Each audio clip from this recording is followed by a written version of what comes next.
What's up? Welcome. Thank you for clicking on today's video. Today we are watching Nux. So sorry, motherfuckers. I don't know what it's going to be about. We're going to find out now. But it'll probably be pretty fucking funny. So, you know. I have no idea. Like, it's probably going to be about Iran and some other stuff. But, like, other than that, like, I got no fucking clue. Literally no clue. So, no more chat because my chat's full of assholes like me. Hit the like button. Always hit the like button. Please hit the like button for me. I would very much appreciate it. It'd be cool if you subbed, but the like button's the least you could fucking do. So, please, thank you. Let's go. Nux, buddy, take it away. Lock in, boys and girls. This one is gonna get really dark. Happy 250 years of United States of America. God bless. Woo! 250! Soon. Bless our republic. The war is coming to a close. Lots of people incredibly mad that Donald Trump is doing an extended ceasefire, which is what this quote-unquote peace deal actually is. Everyone thinks it's the end, but it's really a 60-day period, in which case we decide if we can come to terms with each other, and if we can't, we continue bombing them. Everyone doesn't know what's going on. The actual transcript for the deal wasn't released, so we don't really know what's going on, yet we're seeing panicans losing their mind everywhere. One thing I am certain of, it wasn't an infinitely long ground invasion regime change battle, so it's really nice to see how everyone is an idiot except for me. And you, if you're watching the Blue News Network, all right? Blue Jew News. That is what we do here. We watch the Blue Jew for the news. Definitely subscribe. Vance is doing a really interesting media tour right now, which we have to talk about. Leftoids are losing their absolute noggins. There was an attempted explosive drone terror attack on the White House during the 250 UFC event. Hassan Piker and his cronies took a massive L, and this is the craziest twist. The actual UK grooming gang inquiry was released, and it is a billion times worse than everyone was expecting. Lock in. Crazy day. Deep dive on all the things. But first, a word from Saul. I'm not gonna lie, guys. I already watched some stuff about that. It's really bad. It's like really, really bad. I may actually get the full report from Rupert Lowe and read the whole thing and go over that, because holy shit, man. When we get to that, I've got some things to say. Goodman. Hi, I'm Saul Goodman. Did you know you have rights? Well, you do. Sure, they're old-timey. They were written by a bunch of guys in powdered wigs and knee socks. Boring! But believe it or not, they're still surprisingly relevant. Oh, let's go. Your rights include, but are not limited to, freedom of speech, freedom of assembly, freedom of the press, freedom against unreasonable searches and seizures, etc., etc. The Second Amendment. reason to have weapons. All right, just felt like including that one. Wow, you lucky so-and-so.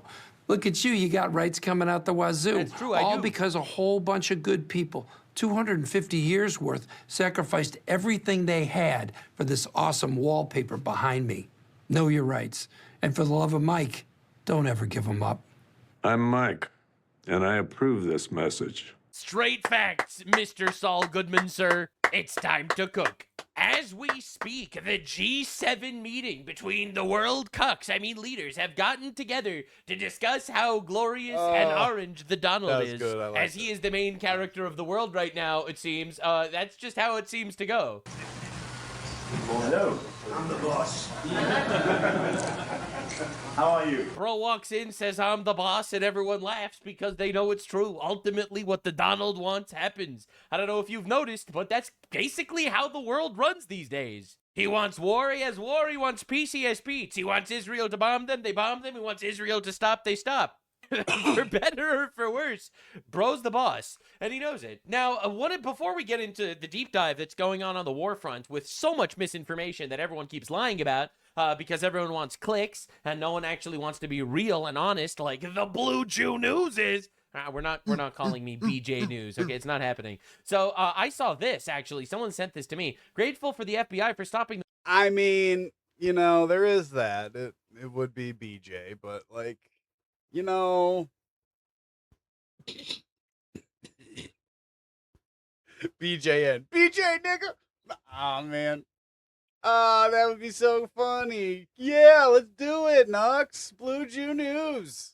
The Muslim terrorists who are planning on to attack UFC Freedom 250. We have to remain ever vigilant in the face of Muslim terror. Civilization's at stake. I saw this. I was like, what? What is happening? Elon Musk reposted this story. As you can see, 15 million views on Elon's post. On this post, that is another 22.3 million views. This is a massive story. Apparently, there was a horrible, almost catastrophic event at the UFC 250 celebration. Explosive packed drones hitting buildings near the event, forcing a mass evacuation and steering crowds towards a pre-staged sniper team. A second wave was then planned to storm the White House gate.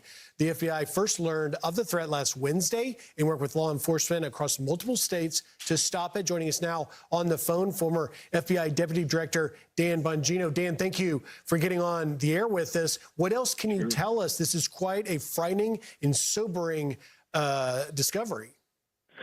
Well, notice the class warfare language amongst the plotters there that appears in this early stage to an explosive packed drone. So ultimately, that is absolutely insane. You know, I think we take for granted that we're like, oh, we don't really have lots of enemies. We're a relatively civilized society that people aren't trying to kill all the time. And I think a lot of the reasons why we say that is because so many of these attacks get thwarted, thank God. You know, it makes you wonder how many 9/11s would have happened since 9/11 if we just wouldn't have done anything about it. And of course, the absolute shit retards over here. How many of the 24 were working for the FBI? Meaning 24 people worked together to kill the president. And it's like, false flag, says Thomas Massey. Look, and you wonder why this guy lost. He only lost because he criticized Israel, and Israel controls the government. Well, that narrative's dead now because Israel wants the war to continue, and Trump ended it. Maybe he lost because he calls everything a false flag, and he also calls the president a pedophile, maybe? It's pretty bad, I would say. Now, again, once we actually started to get information about these killers, or it was a whole mix of people. I heard from some sources, I would buy one of those. I would have one of them. That's fucking sexy. I don't know what you guys say, but I'd say pretty. It's a lot like the gun I was just getting my ass kicked with, actually. Like Congressman Randy Fine, that it's Muslim terror. I don't know. This guy says this is actually published. One video posted by Thomas, that's one of the terrorists, 4 days ago, parodies The Daily Show, criticizes Trump's decision to strike Iran. All right, so it's pro-Iran people, while another shows footage purported to depict violence against Christians in Gaza and the West Bank. In Israel, Thomas also reposted videos from Tucker Carlson. It seems like these terrorists were actually in the more Tucker Carlson Islamic simpery, low IQ, Israel controls America thing. And it's honestly insane that it actually came to this. This is fucking abominable. It really is. It's insane that something like this happened. Now, also important to note, this was Hassan Piker just a month ago teaching people how to create explosive drones. He did do this. I remember this. I remember. Let's pull out those member berries. On Twitch. A platform for children. Again, that's a Shahed drone. Like, that's crazy. Oh my god. How fucking crazy would it be if this... Because I think it's like a 19-year-old that was like the main person or something. Like, if he's a fucking watcher of fucking Hassan, man. Ooh. Bro, you really actually don't need, like... And you have this clip. Oh, man. Like, I was thinking about this with like the Afghanistan, the Taliban, Pakistan fight that was taking place. And I was really thinking about this. You really don't need suicide bombing anymore. Michael. You know, because like the Taliban guy was like, oh, you have nuclear arms, but we have like suicide bombers. Like, we'll just blow up your country with suicide bombers. And it's like, you really don't need that anymore in drone warfare, right? You don't need that at all. Just make fucking drones. You can purchase them from, you can purchase them in the online marketplace. Like, oh, please China teach us literally how to purchase sells explosive drones. like explosive ordnance delivery mechanisms that you can put to a DJI drone that you can purchase like at virtually no this is a guy that knows a lot about terrorism, it seems. Cost in comparison to like, sophisticated equipment that you need to put together. So I guess like you kind of at that point you're doing that for the love of the game, right? Like you're doing suicide bombing just for the love of the game, right? Because it's so easy to make drones, as he so clearly laid out the steps for you. So it's really interesting that we have influencers on social media teaching people how to create drones to blow people up, and we just had an attempted drone attack on the White House. Pretty weird how that happened.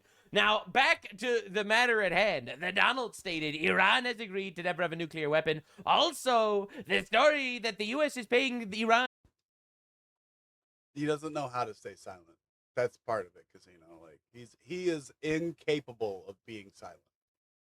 $300 million is fake news put out by the Democrats, President DJT. Obviously, we're not giving them any money. All right, we all know that's true. But yet, once again, just like the whole Epstein Files has videos of Trump fucking children or whatever they're lying about, this is also complete lies. And people are just running with it. And I'll just give you examples. All right, so this is just from some retard Twitter account. Breaking, U.S. officials now confirmed in a briefing that Iran will get full access to $100 billion in frozen funds and $300 billion reconstruction fund. It's just a lie. It's just not true. Marjorie Trader Greene, another congresswoman. I wonder why Trump wanted her gone. I wonder why. Maybe it's because she called Trump a pedophile and also lies constantly. $300 billion to Iran. Trump agreed to give Iran $300 billion. No, he didn't. This is not true. This is literally a lie. All right, we spent $70 billion bombing them. We spent $300 billion to rebuild them. No, literally no. That's not even happening. It's insane. All right, now we need, for some reason, because this is just a lie and a rumor that spread like wildfire, we need to now have American politicians showing up to be like, oh, no, it's not true. But there's this conversation that that Iran wants a reparation fund. Okay, so first off, there will never be a dime of American money to be spent to do any reparations for Iran. All right, and Republicans are not. See, this is where I like getting it straight from the horse's mouth. This is not an ex-senator or ex-congresswoman.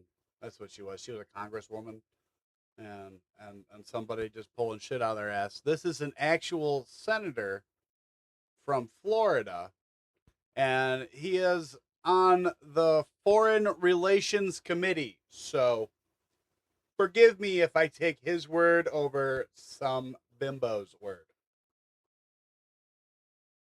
The party of Barack Obama that throws money like that. Literally By true. the way, is Iran going to go rebuild? Literally true. And again, this is coming from the people that celebrated the Obama deal where he gave them billions of dollars. And now they're like, I can't believe Trump wants to give them billions of dollars. It's truly incredible. All right. Tyler Cohen, $300 billion in Trump's case. It's just not true. They are just actual false misinformation merchants, and that's how they operate. They use words to destroy truth, reality. It doesn't matter to these people. They think men could be women. Of course they're gonna lie about this shit. You got Trump actually addressing this at the G7 because it was such a pervasive lie. It's a fair deal. It's a good deal. We are not investing any money in Iran, by the way. That rumor got out there yesterday. It was ridiculous.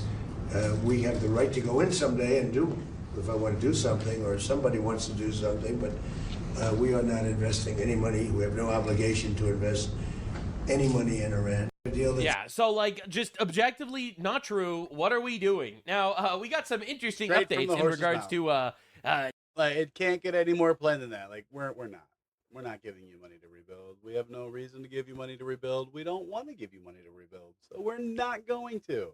Now, if we decide that we want to go invest in some oil field stuff in the future, or we have a company that wants to, we won't stop them.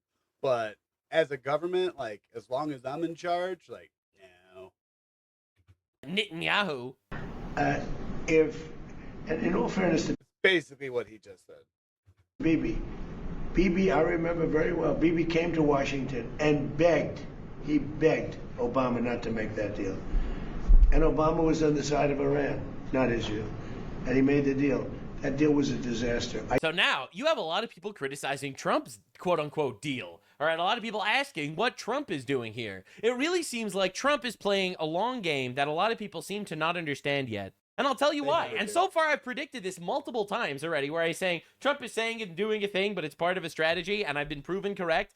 I think he's saying and doing a thing, and it's part of a strategy, and we'll see if I'm correct. This so-called deal that everyone's crying about, A, is not signed yet. It won't be signed until Friday. B, it's not a peace deal. It's called the Memorandum of Understanding. It is a 60-day pause where essentially everyone could do their own shit. No one fires on each other. It's basically an extended ceasefire. And over those 60 days, they are supposed to come to terms with the actual peace agreement, where Donald Trump wants to actually take out all the uranium in Iran, for example, because ultimately that has always been the goal. The goal of America has been to decimate their Navy, decimate their Air Force, obliterate them to the point that they can't fund proxy armies across the world, and stop them from ever getting a nuclear weapon. This was literally the actual goals from the beginning. Regime change was never one of the goals of the United States of America. He actually followed through with the things he said, and I mean, ultimately, we will see what happens. My stance is generally speaking, you can never trust these fuckers. I actually personally think we should bomb the shit out of them.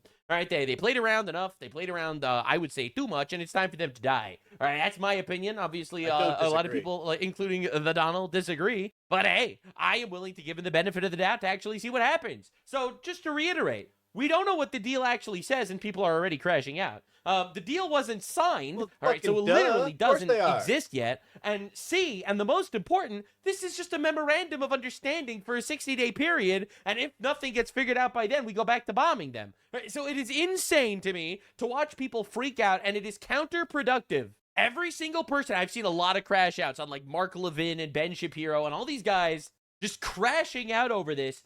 Holy shit, dude. Not only do you destroy your own cause by doing that, but we don't even freaking know anything yet. What are we doing? Like, unbelievable levels of like tomfoolery going on everywhere. I'm telling you, man, panicking. Who are these guys? Have a little faith that the guy that we worked so hard to get elected is actually going to do things that you more or less like and that are beneficial for us, and also have faith in God that we won't need to deal with a nuclear fucking apocalyptic regime like Iran. All right, so we'll see what happens ultimately. But anywho, I think it's super important to address that Israel is still bombing the shit out of terrorists in Lebanon. And Lebanon is still bombing Israeli cities. Israel is intercepting them because unlike the inbred 85 IQ retarded Hezbollah terrorists, Israel has an average IQ of 105. Technologically advanced superpower. Yeah, it's rough for those sand bastards. All right, anywho.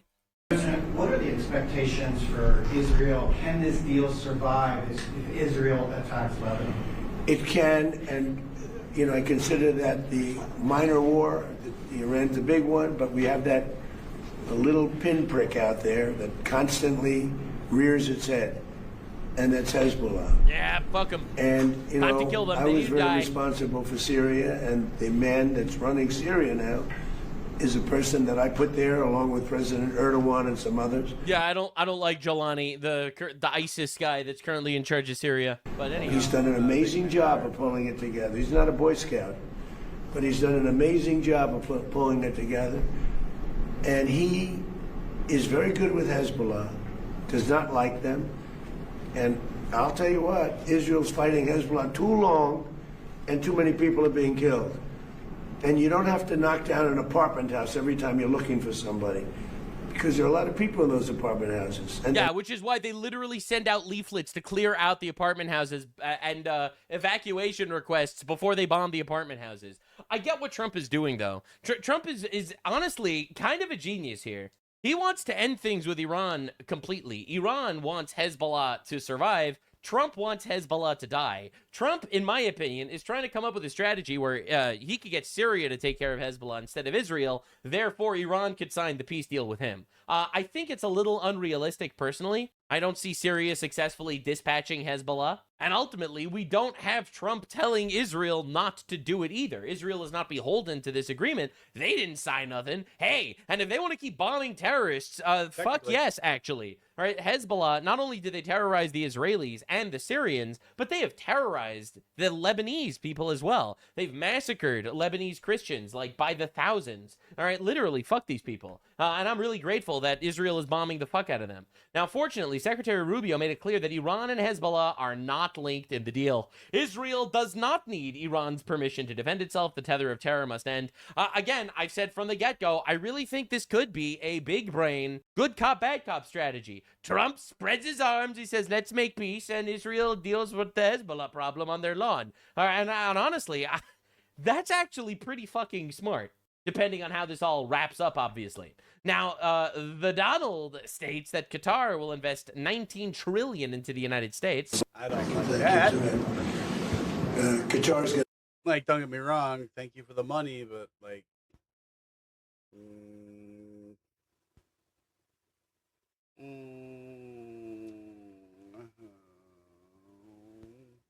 to be investing much more than $1 trillion in the United States. We have over 18. It's going to be 19.4 or so when it figures out. But you know, we set a record. There's never been anything like it. No country in history has had that kind of investment. We'll be having almost 19.2 trillion dollars invested in the United States. The record was 10 years ago from another country when it was hot. But we have the hottest country in the world right now. True. But Qatar's been a great investor. So Qatar really, rekindled ourselves. Remember what everyone said, that, oh no, this war with Iran will make all of our, Arab nations in the Gulf hate us and stuff. Well, it seems like that's not the case, to the point that they're investing $19.2 trillion. Now, my fear, obviously, with Qatari investment is that there's strings attached, all right? They've basically bought our university system. I find this very scary. Obviously, it's fantastic news on all fronts. A, injection of money is always nice, absolutely. B, obviously, it proves that our alliance with our allies in the region is stronger than literally ever. But there is that fear there that comes along with Qatar investments, for sure. Now, Reza Pahlavi, he's the crown prince of Iran, the GOAT, all right, the exiled prince. As it signs a memorandum of understanding for peace, the Islamic Republic just executed 2 more protesters from January 8th and 9th. This is the consequence of making a deal with the criminal regime. To do a deal with a regime that murdered more than 40,000 protesters in 2 days in January is morally wrong and strategically misguided. Dealing with this regime will fail, and we will all face the consequences. This regime's 47-year war against the Iranian people continues. Just as it has never made peace with its own citizens, it will never truly make peace with the world. The international community should back the people of Iran's fight for freedom, but put them center in any negotiation and in their Iran policy. But let me be clear, with or without international support, this regime will fall. The people of Iran will liberate themselves from tyranny. I really hope so, and I pray for these guys. Now, I think it's important to note, a deal didn't happen yet. And I think it's also important to note, the United States of America's greatest interest is that the actual military of the Islamic Republic of Iran is fucked, all right? Because they've committed unbelievable acts of terror against us. They've killed thousands of us. They've attacked all of our allies, basically. They are threatening to nuke us. They had 60% enriched uranium. From the America First perspective, which is how I view politics in general, we need them to not even be a remote threat to us. Of course, I think as a moral good, absolutely, I want to see the people of Iran rise up and overthrow their people, but I do not want to be stuck in a decade-long regime change, infinite ground invasion war. I'm more of the mind of bomb the ever-loving shit out of those fucks and move on with life. All right, that is more my stance when it comes to warfare. I actually believe we should be winning wars. I actually don't really want to make peace with them at all. All right, I want them to unconditionally surrender or die. All right, that is my stance in warfare in general. And again, I'm not going to be panicking, at least until I see how it all wraps up. So this is Trump on the Iran deal once again. Democrats, because they're dumb people. True. The Democrats Trump. Well, what I'd like to do is send it to Congress, saying you shouldn't approve it, and I'll get it approved. That's right, baby. Reverse Trump logic every single time. And now, again, one of the most underrated clips of the day that no one is talking about because everyone's panicking. Is the agreement now final, or are you still... No, it's not final. It's a memorandum of understanding, and if I don't like it, we'll go... Everyone that calls this a peace deal is intentionally muddying the waters. Okay, it is not a peace deal. It is a 60-day period where they can figure shit out and make a peace deal. And if that doesn't work... Back to shooting at them, dropping bombs on their head. When do you expect this to work? If I don't like it, if they don't behave, we'll go right back to dropping bombs right smack in the middle of their head. That's right, baby. Okay? That's Because what's they've gonna happen. misbehaved for 47 years. That's right, fuck them. All right? Does it include But nobody could have made this deal. the agreement now? No gonna make this deal the greatest deal ever. We'll see. We'll see. All right, here he says that all the world leaders love the deal. Nations and many presidents and prime ministers, as you saw, Prime Minister Modi was here. We had a long talk. He's a great guy. They are thrilled that we made a deal. Every one of them.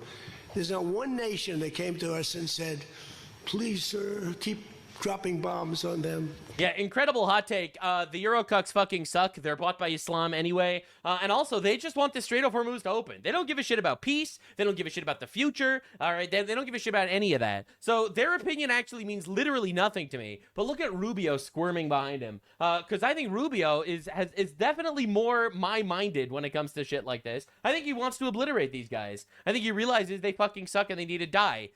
Unconditional surrender or death. Meanwhile, you have people in Israel saying, I can confirm that Israel formally requested access to the Iran Memorandum of Understanding and was denied. Literally 9/11 for people that think Israel controls America. Right? They're not even seeing the deal nor the memorandum. Right? A remarkable and highly unusual development between close allies and an issue of national security importance. Yeah, obviously, especially when we've literally fought side by side with these guys. And of course, you have Cenk Younger, Turkish retard in the comments. He likes having sex with animals. I thought I should just mention, it's because we don't trust you. Oh, really? Oh, really? So on the one hand, we love Israel and Israel controls us. On the other hand, we don't trust Israel? Bro, these guys are actually insane. It's wild. Meanwhile, Iran terrorists fired several drones toward commercial ships in the Strait of Hormuz since the beginning of the U.S.-Iran Memorandum of Understanding, according to NBC News and the Jerusalem Post. So they are not standing by their shit. It seems like they're still pretty shattered on the inside in regards to who's actually in charge. Literally shock and horror. The Iranians did not keep their word, much to the surprise of literally... You mean to tell me that the Islamic Republic of Iran lied? I can't believe it. And this is why I'm personally really not like worried. I have faith. I have faith in God. All right.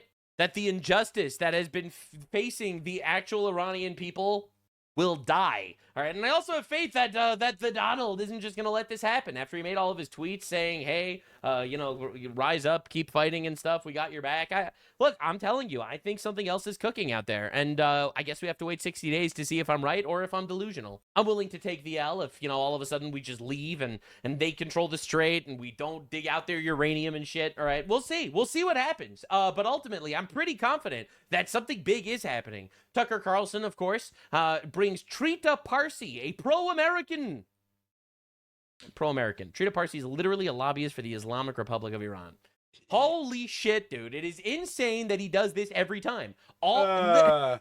Literally the first fucking talking point is Israel. No, it's wild watching this happen. Candace Owens, also probably a foreign operative. Via FOIA, we formally requested Kash Patel's travel itinerary for 3 days leading up to Charlie Kirk's assassination, and we heard back that we were told the burden of the request is too great. How is that legal? Wow, that's crazy. The burden is too great. Anyway, the FBI responded to Candace Owens. Dear Candace, please show us any document that sent to you acknowledging your FOIA request where we said the burden of the request is too great. Your show, just like all the fake news media, will be called out when you lie. Bro, it's just miserable that these foreign operatives are tearing us to shreds. All right, it's insane. All right, meanwhile, I just want to share some beautiful news. Today, 230 male and female doctors graduated in Gaza. So that's actually fantastic news. I just have to say, first genocide ever where people grow up and graduate college. Just absolutely huge. In fact, they're still calling it a genocide to this day, by the way. All right, so just congratulations to all these victims of genocide over here. All right, no, I've never seen a Nazi glaze Palestine. Oh, really? Oh, really? Hitler literally met with the Grand Poobah of Palestine because they had a very similar goal of killing Jews, actually. Are you serious? All right, now, just to understand exactly where this war leaves us, GDP per capita in the 1990s had Israel and Iran tied at around 13,000 apiece. In 2026, Israel's around 70,000, and Iran's at 3,000. Literally a quarter of what it was, 35 years ago. It's just absolutely mind-boggling dominance going on over there. All right, and quite honestly, it's kind of wild watching retards continue to lose. It's crazy. Well, this is what happens when you keep fucking your cousins. Just saying. Stop fucking your cousins. It's crazy. So Rubio in 2015 dropped this. All right, and a lot of people are talking about it because it rings so true even to today. They are not, Casino. Most of them are ugly as fucking hell. Because they look all fucking deformed and shit. Tennessee would like to close on this matter. I think everything that needs to be said about the details of this deal have already been said. I do want to be recorded. This is talking about the original Iran deal with Obungus. For history's purposes, before I know what was going to happen in regards to this if it goes through. Iran will immediately use the money that it's receiving in sanctions relief to begin to build up its conventional capabilities. That happened. It will establish the most dominant military power in the region outside of the United States, and it will raise the price of us operating in the region. They're going to build anti-access capabilities, rockets capable of destroying our aircraft carriers and ships. They tried doing that, Continue to build these swift boats that are able to come on us, these fast boats that are able to swarm our naval assets. And they'll make it harder and harder for U.S. troops to be in the region. They'll also work with other terrorist groups in the region to target American servicemen and women. They did that. And they may or may not deny that they're involved, but they will target us They and raise first the price denied of it, and then they said that we will only have peace if you also stop killing terrorists. our presence in the Middle East until they hope to completely pull us out of that region. They'll also continue to build long-range missiles. Missiles capable of reaching the United States. Those are not affected by this deal. They did not reach the United States, but they did have missiles that would reach every capital city in all of Europe, which they lied about, by the way. This was proven through this war. And they'll continue to build them as they've been doing. And then at some point in the near future, when the time is right, they will build a nuclear weapon. And they will do so because at that point they will know that they have become 60% enriched uranium. Immune. That we will no longer be able to strike their nuclear program because the price of doing so will be too high. This is not just a work of imagination. It exists in the world today. It's called North Korea, where a lunatic possesses dozens of nuclear weapons and a long-range rocket that can already reach the United States. Oh, shit. And we cannot do anything about it. That's right. An attack on North Korea today would result in an attack on Tokyo, or Seoul, or Guam, or Hawaii, or California. And so the world must now live with a lunatic in possession of nuclear weapons. Yep. And this is the goal Iran has as well, to reach a point where they become immune to any sort of credible military threat because the price of a military strike would be too high. And then they become an established nuclear weapons power. Oh, shit. And never in the history of the world has such a regime ever possessed weapons so capable of destruction. Iran is led by a supreme leader who is a radical Shia cleric with an apocalyptic vision of the future. He is not a traditional geopolitical actor who makes decisions on the basis of borders or simply history or because of ambitions. He has an religious apocalyptic vision of the future, one that calls for triggering a conflict between the non-Muslim world and the Muslim world, one that he feels especially obligated to trigger. And he's going to possess nuclear weapons. This is the world that we are on the verge of leaving our children to inherit.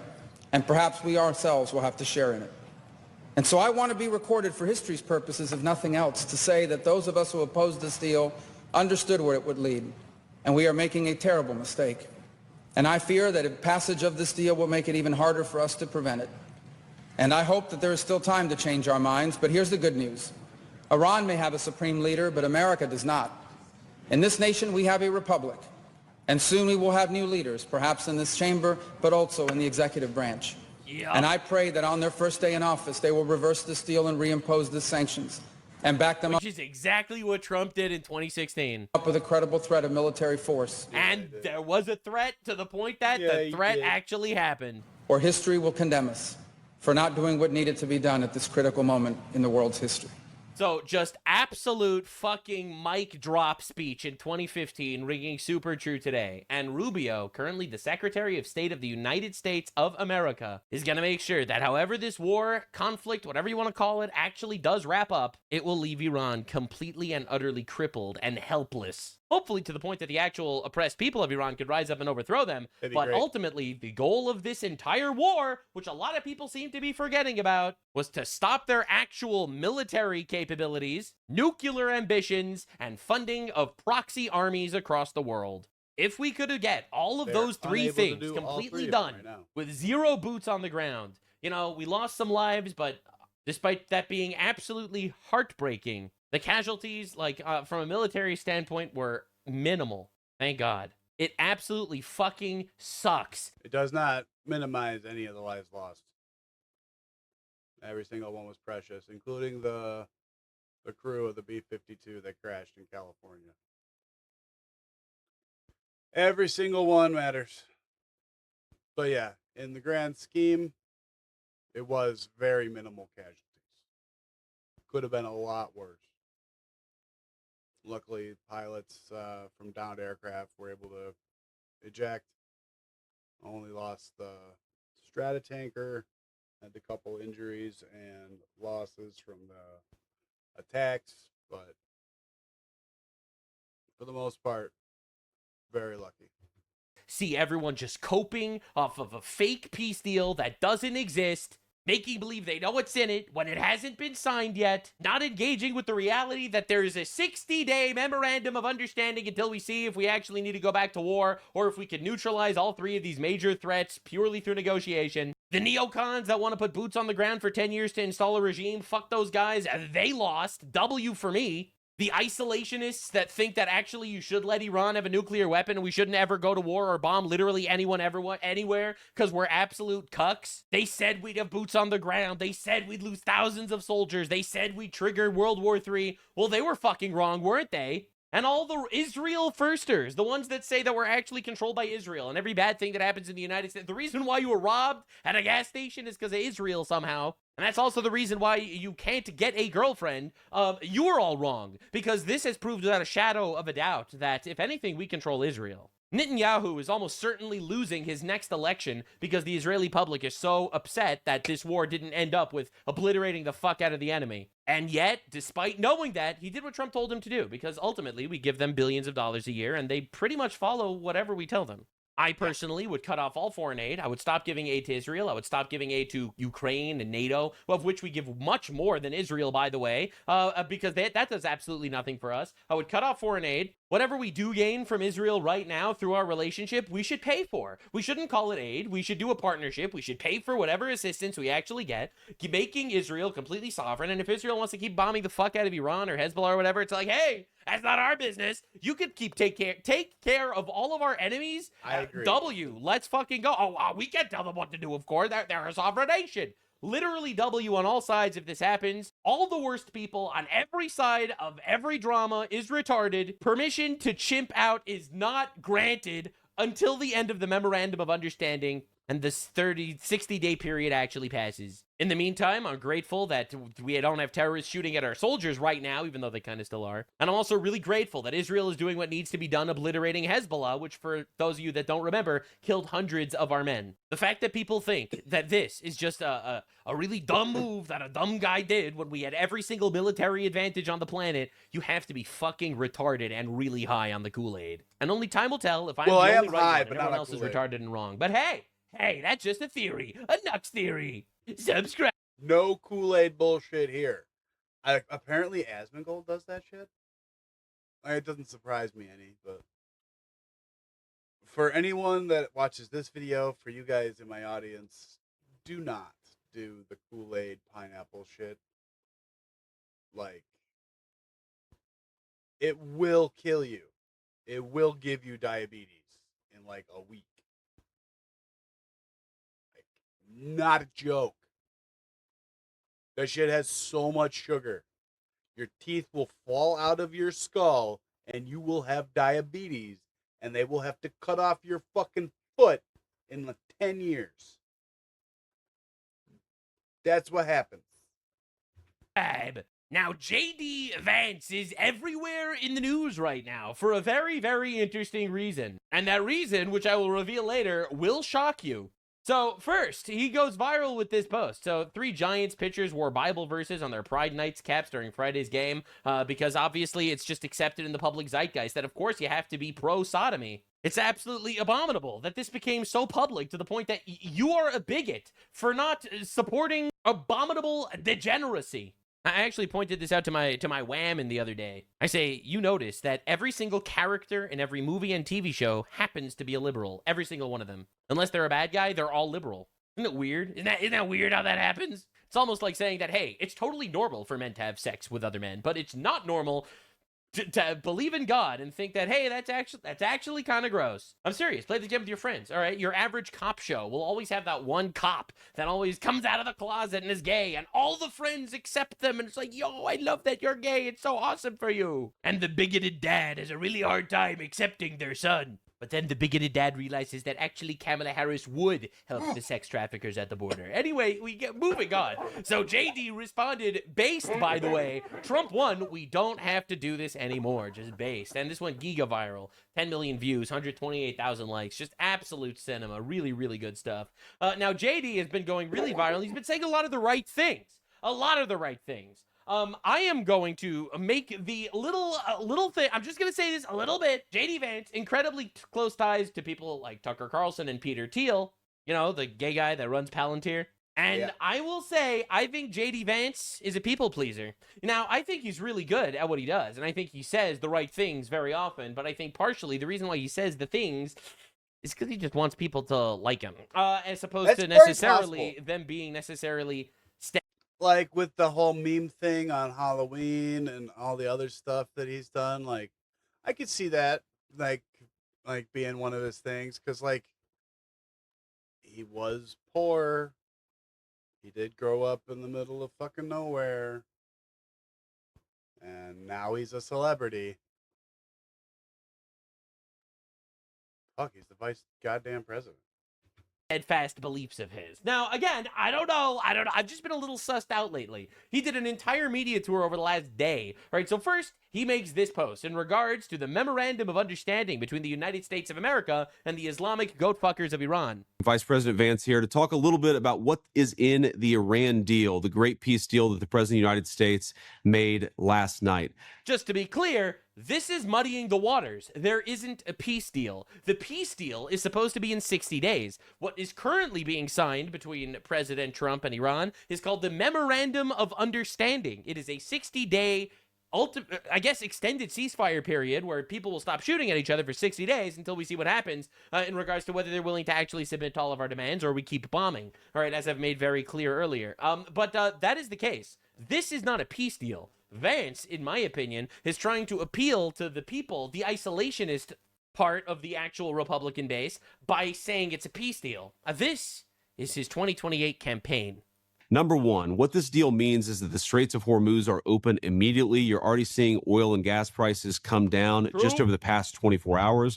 Number two, it ensures that Iran will never have a nuclear weapon. And we have to back up for a second and appreciate that what the president has done is completely decimated Iran's nuclear program. Now, this deal really has two pathways. On the one hand, if the Iranians make the long-term commitments never to rebuild, then they're going to be welcomed into the world economy. If, on the other hand, they try to rebuild that nuclear program, they're never going to have the resources in order to do so. So it's a win-win for the American people. And ultimately, that sounds pretty damn good. The major issue with Iran is them threatening us, all right, at least when it comes to our perspective. And I think that is how our politics should run. So I think he's right about this. However, you're trusting these people? We ensure Iran doesn't have a nuclear weapon either way. And now it's really up to the Iranians. Over the next few months, we're going to see if they're serious about dismantling that program for the long term. If they do, the president has said, we want their country to be successful. But what we know is that our country is successful thanks to great presidential leadership and a lot of good decisions. Thank you, guys. Yeah, so essentially, hopefully Iran could shape up and become a normal country. Yeah, they won't under the current Islamic Republic leadership. So ultimately, I guess time will tell. Time will tell what actually happens. Now, again, Vance makes it very clear we are not going to give them any money. All right, we are not giving any money to Iran. This was a lie posted by everyone. I'm really glad Vance is actually clarifying it. But the real viral story is that JD Vance went on The View. All right, understand, The View is the Trump bad show. They just do Trump bad every day, literally. That is the entire show. And Vance went on the show. On the same day as the Iran deal, by the way. Pay attention to how this all comes together. was surprised at how tall you were. He's very tall. If you only see somebody on TV, you just see their, in my case, giant head. So We all it hides how have tall giant I am. heads, That's right. We are the table of big heads here.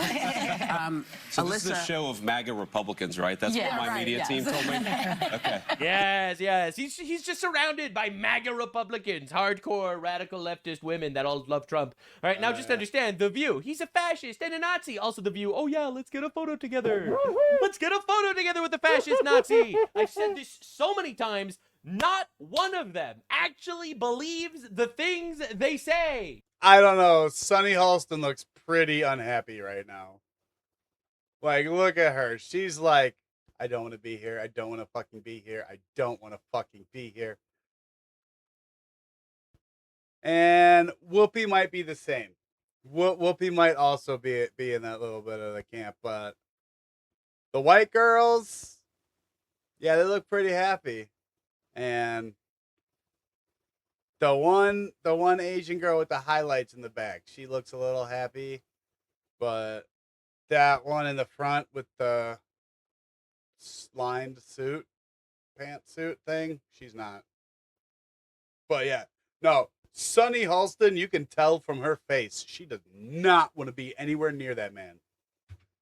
It is unbelievable watching this collapse. All right, understand how obvious that is. All right, they think he's Hitler. They think he's fucking Hitler. You can tell that Sunny does think he's Hitler. And they're photo opping with the guy. You can never trust any of the things they say. Ultimately, every single one of these people in the room. It looks like her eyes twitching. Like, look at that. It looks like her eyes is twitching out. Rather a Republican be president if we actually if shit ever hit the fan. All right, they would because they know who has testicles ultimately. All right, and it's insane. Now Vance dismantles them. Every single thing they throw at him, he just absolutely shreds. And one of the major reasons why I want to point this out to you is even though Vance is not the ideal Republican candidate in my opinion, like he strikes me as a guy that's a little bit too pro-Indian immigration, a little too tied up to like the Giga Sauron's eye of Peter Thiel and Palantir. He's a little too chummy with the Tucker Carlsons of the world who are selling out our country. And currently, he is the face of the Iran deal. All right, now pay attention how Trump is doing this, because this is part of the plan too. That's one. And two, I would still never ever vote for a Democrat. So even though I have my criticisms, and I don't think Vance is like the ideal ultimate giga perfect candidate, I do like him ultimately, and I would never vote for a leftist. Ever. Never. That's why when I see like, you know, you see Nick Fuentes or whatever crashing out of the Republican Party saying, I'll vote for a leftist. Are you fucking insane? Are you like actually insane? I would say fundamentally that one of the things I underappreciated about Donald Trump is that so many of the things that people said about him weren't actually true. Again, you talk about humility. Okay, so I see Donald Trump, I see a clip of him, or I see not even a clip of him, but reporting about something that he said, and I take it at face value. For example, let's just go back to one of the most controversial things Donald Trump said during the first term that I was wrong during the first campaign, is that I was led to believe by the stories. I read stories that said Donald Trump said that all Mexicans were rapists. He never said that. What he said is that the certain South American countries, Central American countries, were releasing criminals into our country, including Mexico. By the way, that was objectively true. So it's not so much Christians. Leftist woman. There's no evidence that actually people came across the country illegally. Now, don't deport any illegals, but no one ever came in illegally. Just understand. So did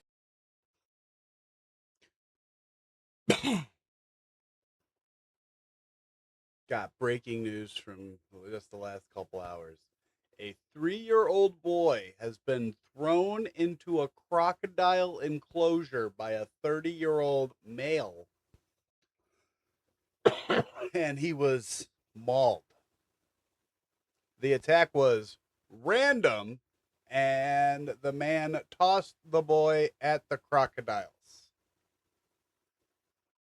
He has been arrested for attempted murder. They are not naming the attacker. Gee, I wonder who did it.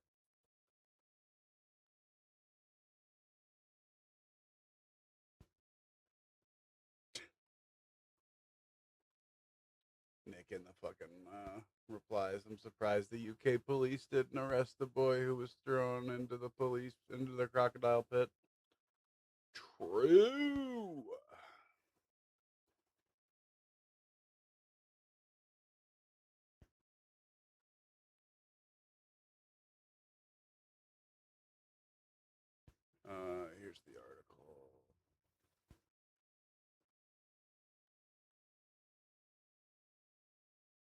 been arrested on suspicion of attempted murder after a 3-year-old boy was left with critical injuries after ending up in a zoo's crocodile enclosure. Wow. Okay, so that did in fact happen.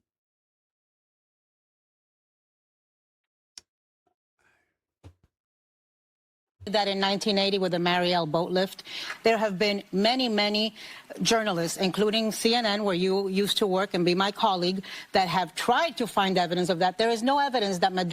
Damn, she got fat. Didn't she used to be thin and hot? Like, damn, she is fat.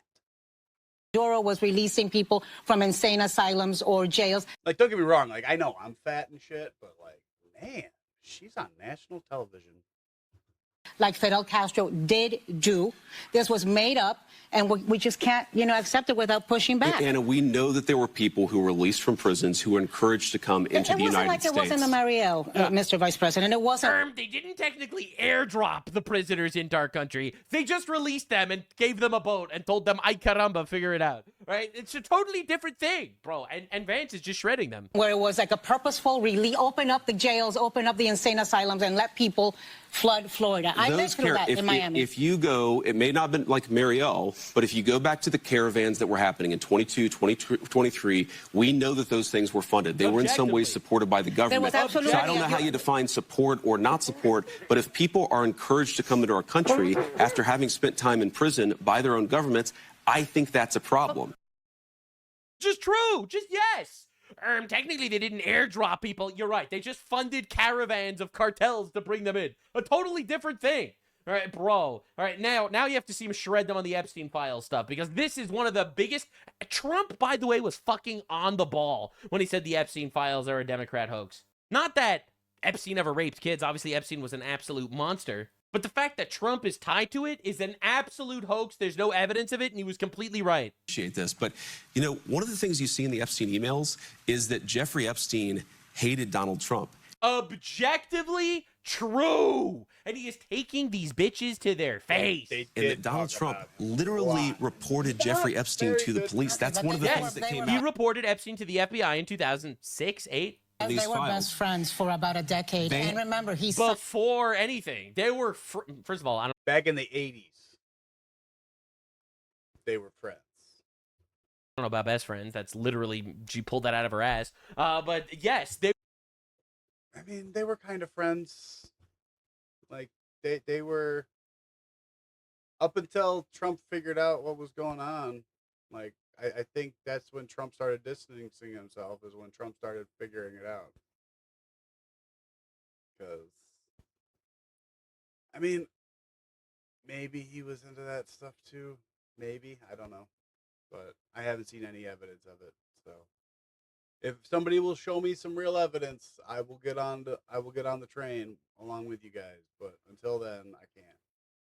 They were chummy because they were both billionaires that lived remotely in similar places. They had interests in politics. They were both Democrats at the time. All right, just understand. And this was in like the 90s. Okay, this was long before he was ever even accused of anything. Signed that Transparency Act under duress when some Republican women, congresswomen like Lauren Boebert, like Marjorie Taylor Greene, did not give in to his pressure of not signing. He brought Lauren Boebert into the Situation Room to pressure her into caving on not voting for that bill. So let me respond to that. So that's all true. Let me respond to that. So number one is, yes, Donald Trump, and he said this. You get one whammon that lies about something, and then you get the second whammon who says that's actually true about the lie that the first whammon said. And this is the leftist Ouroboros of just eating your own shit. He knew Jeffrey Epstein back in the 1980s. He also threw Jeffrey Epstein out of his club when he found out he was a creep and reported him to the police. That's something that the media often misses when it reports the story. They tell the fact that they knew each other in the 80s, which the president himself admits. They ignore the fact that he narked on him to the police and led ultimately to JeffreyEpstein's downfall. To that point, Anna, you know the Republican Party. Well, it's one of the things that led to law enforcement investigation. But on the point that you made, it was allegedly over a real estate deal that they got into a fight fight over. But the email says And they actually didn't just know each other. Let's just be truthful and transparent here. They didn't just know each other. What do you? Is there any evidence to the contrary? I love that there's no evidence to any of the things. It's just all headcanon with these people. They are living in their own soap opera. We're incredibly close friends. he reported him to the police. That's what I'm saying. That is objective. That is objectively true. But Anna made another point that I think Whoopi, if I may, because Anna made a very important point. This question about did Donald Trump release these files only under duress from Republicans? And Anna, you know the Republican Party probably better than I do. The idea that Donald Trump runs around afraid of Republican congressmen as opposed to the other way around is kind of crazy. What was the bipartisan? Yeah. So again, like it's on, and he's just shredding them because they just have lies. Now the truth is, this is a New York Post release that just happened. Jeffrey Epstein was obsessed with trying to take down Trump before suicide. Report says, yeah, suicide, right? Objectively, this is true. It's objectively true, right? From this batch of emails, right? You had Epstein hated Trump. He hated Christ and conservatives. He hated Israel and conspired against it, which is true. He collaborated with Ehud Barak, the leftist Israeli prime minister that wanted to give away land to Palestine, and he was a pedophile. Right? Turns out Epstein was your average leftist influencer. That's just where we're at, man. No one wants to admit it. 89% of his donations were to leftists. He funded transgender research and quarantining for viruses and vaccines. Right? He was funding schools and shit to push leftoid propaganda. He was an actual leftist globalist that was friends with all the leaders and shit, and it was really fucking weird. All right, the reality is he tried to prevent Trump from becoming the president. All right, and this is Forbes, a left-wing article. Epstein was trying to offer prosecutors dirt on Trump, report says, but didn't have anything. If this isn't the most like obvious shattering of reality ever, I don't know what is. And the craziest part is the left is still running with the story that, oh, well, Trump's a pedophile because he knew a guy. And it's insane. Now, Whoopi Goldberg, all right, she tries so hard to get Vance on this, and Vance just fucking kills her. And you were talking about people.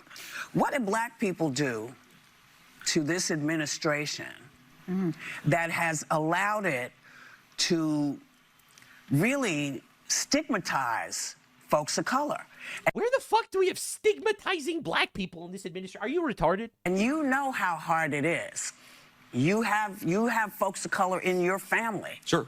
So when you see, you know, things, the Emmett Till stuff coming down, or them doing all kinds of removal of information of black heroes, how do you... What black heroes are we removing information about? What are we even talking about? How does that sit with you? Well, what exactly are you talking about, Whoopi? Because you just, I know Emmett Till was the kid. No, I want to know what she's. You don't know what I'm talking about. Your actual point. So in a lot of the museums, there's so many.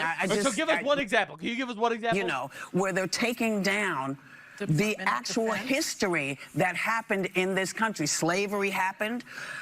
Is Trump taking slavery out of history?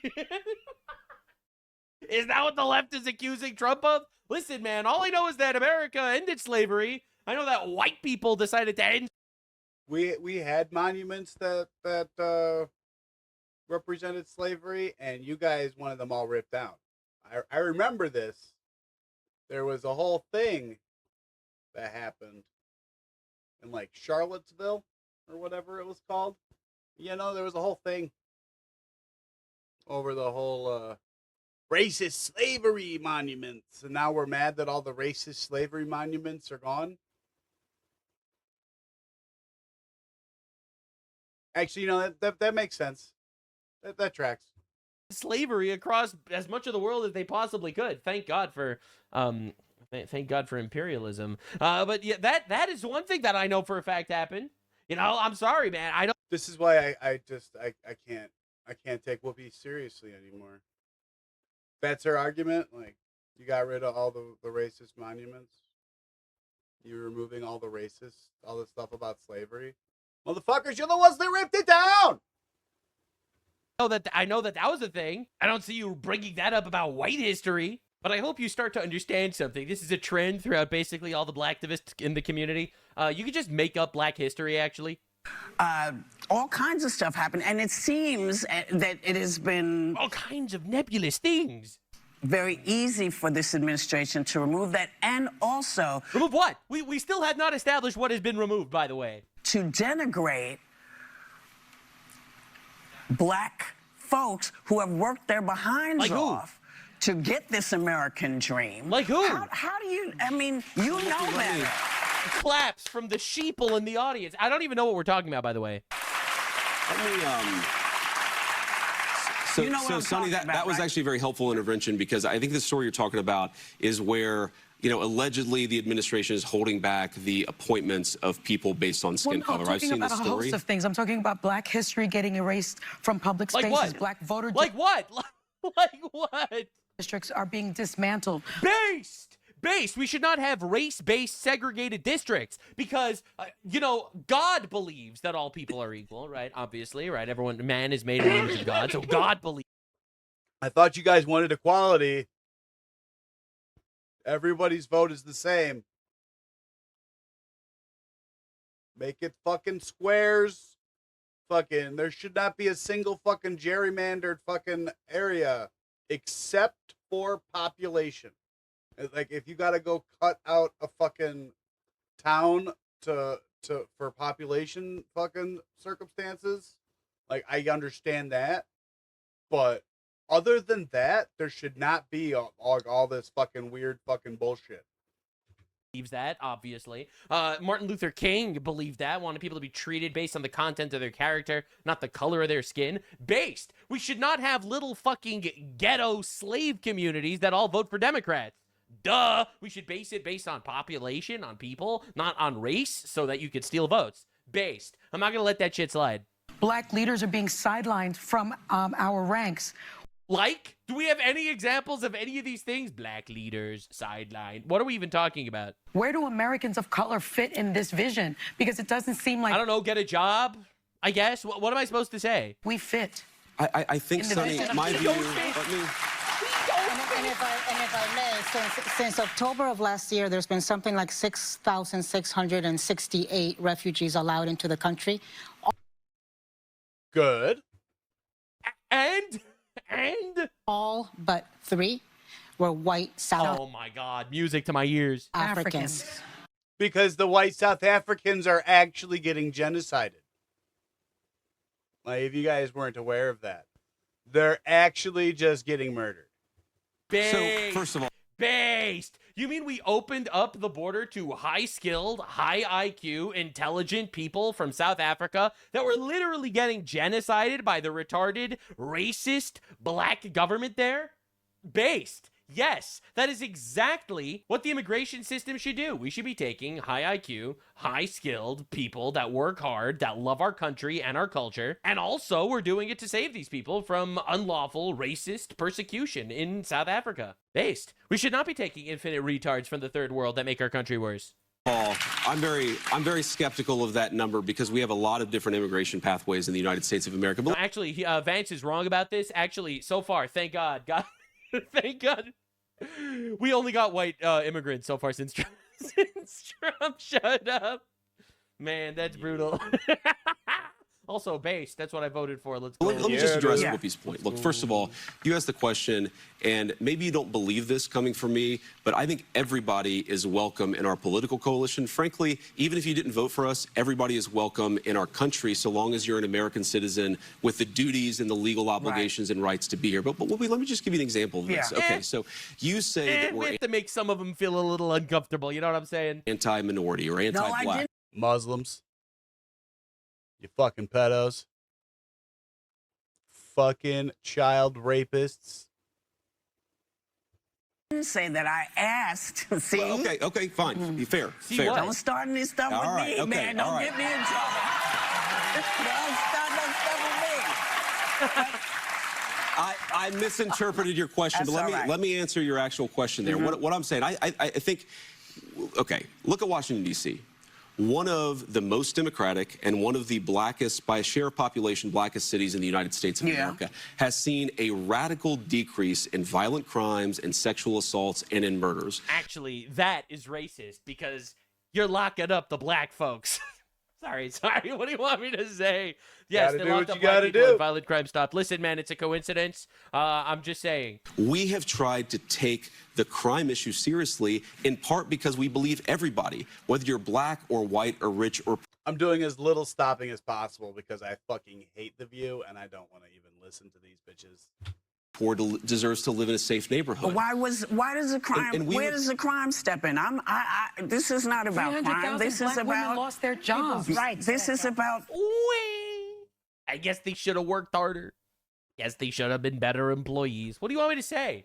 It's Trump's fault that people are firing black women? This is about human rights. Human rights aren't real, by the way. Saying- It's a little social construct that the left invented that they make you want to care about. Is we got to do more on the economy. And black history has been Sonny, erased from Like what? public Black history spaces. is not What are we even talking about? What black history was erased? That erased is from true. public Guys, we spaces. do have That to is get to not Iran right. when we get back. Yeah, There's some very guys, important news to I'm get telling to. you, we celebrate black history. We celebrate all American history. In this administration, you guys might be skeptical. Yeah, it's honestly miserable watching this. Holy shit, these guys suck. All right, and JD just keeps fucking killing them. All right, God, like more. every single zinger that they throw on him gets absolutely dismantled. Did have a criminal record. They had a sex trafficking conviction. Have criminal Right, he's records. talking about the people getting deported. So the majority. They invaded the country illegally. They have to go. That's why. Fuck them. Okay? All of them. You can either leave voluntarily or you can leave by force. One way or the other, you're gonna fucking leave. Why we have borders. We have borders so that people can't just mosey in here whenever they want. If they're here illegally, they have to go. We are well past the discussion on undocumented migrants. Every single one of them needs to go. Of people that ICE is rounding up and taking out of their homes from their families. They're separating families. I mean, to be fair, the family. Fucking sucks to be you. Shouldn't have come here in the first place. No more anchor baby fucking politics here, okay? You got an anchor baby? Okay, well, your kid can stay. You're gone. You want to take him with you? Yeah, he's a citizen, but he's going with you. Or he can stay here. We'll put him in foster care if you don't want him. You can go with them if they want. They're using children as bait. But the let me- majority wait. are not criminals. But can I respond to that? Yeah, they are. Everyone that came into the country Yeah, they broke the law. So, fuck them. illegally is a criminal. Let me just say this. Okay. Yeah, that's a law. And that makes them a criminal because they broke a law. That's how that shit works. Cause and effect. So you talk about the children. Here's what I'd say. Do we know that during the last administration, we had tens of thousands of children who were sex trafficked? Hundreds. Hundreds of thousands. Hundreds of thousands. Of thousands of children missing over Biden's term because of the open border. The cartels who are brought into our country in profoundly dangerous and predatory conditions. Let's talk about this administration. But here's the point. This administration hasn't lost any kids. They found 146,000 of them. You're welcome, cunt. This Unless administration you enforce stopped the border, it. You invite my that kind of God. conduct. You think that our immigration policies are inhumane based on the reporting of one person with a political bias. What I'm telling you is that it's inhumane Not one to allow person. cartels to sex traffic people across our And you border. guys have done a- you guys have done a by the great way, job. Hold on, please hold on. I appreciate that.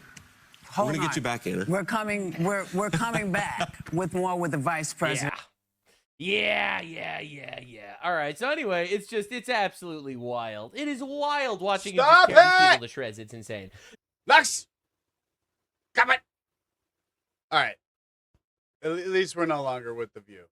I can deal with Tapper.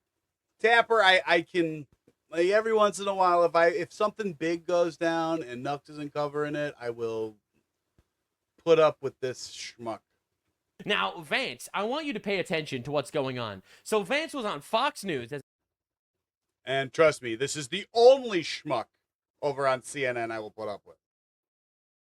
The only time I listen to Anderson Cooper is on New Year's Eve when he's drunk off his ass. Past that, Tapper. Very small amounts. I already showed you. He has been on every single media outlet I could find, to be honest. Here he is on NBC News, all right? There he was before I showed you a second ago on Fox, all right? So now, then he went on The View. Well, I mean, that is kind of their job, isn't it? Like, especially after something big happens. Like, they made a joke about it on a really funny show. Hang on.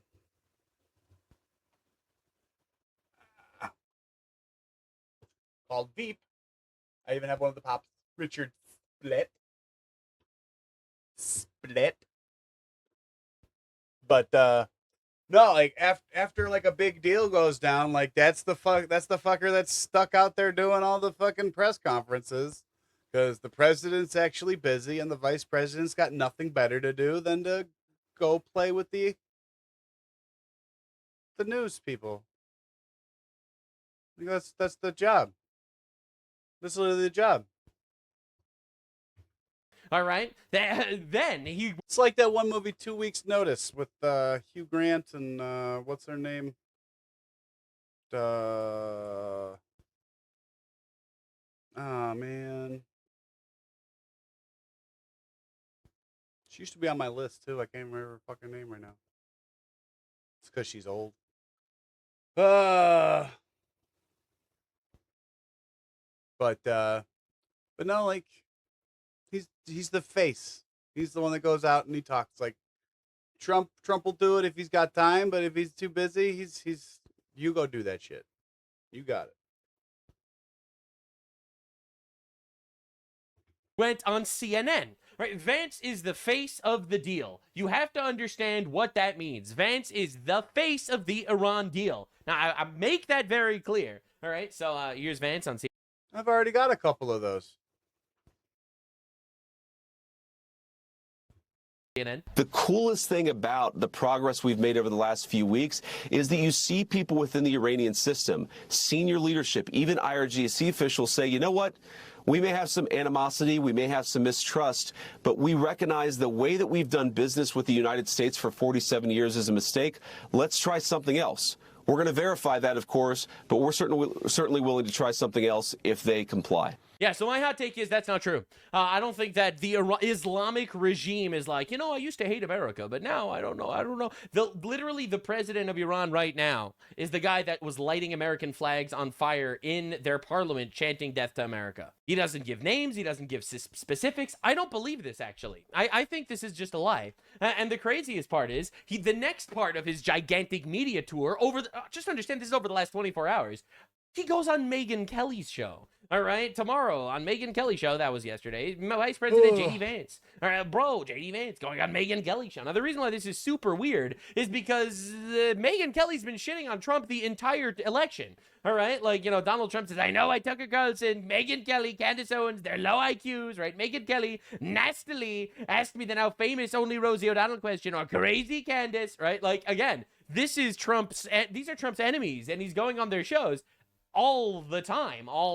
Now, this actual show that he was on with Megyn Kelly, this is suspicious, as you can tell from the little watermark in the corner. It was broadcasted on Russian state media. All right. Oh my God. This interview was on Russian TV. And now listen to how Vance describes the deal. And I think that fundamentally, if you look at what they're proposing an endless conflict.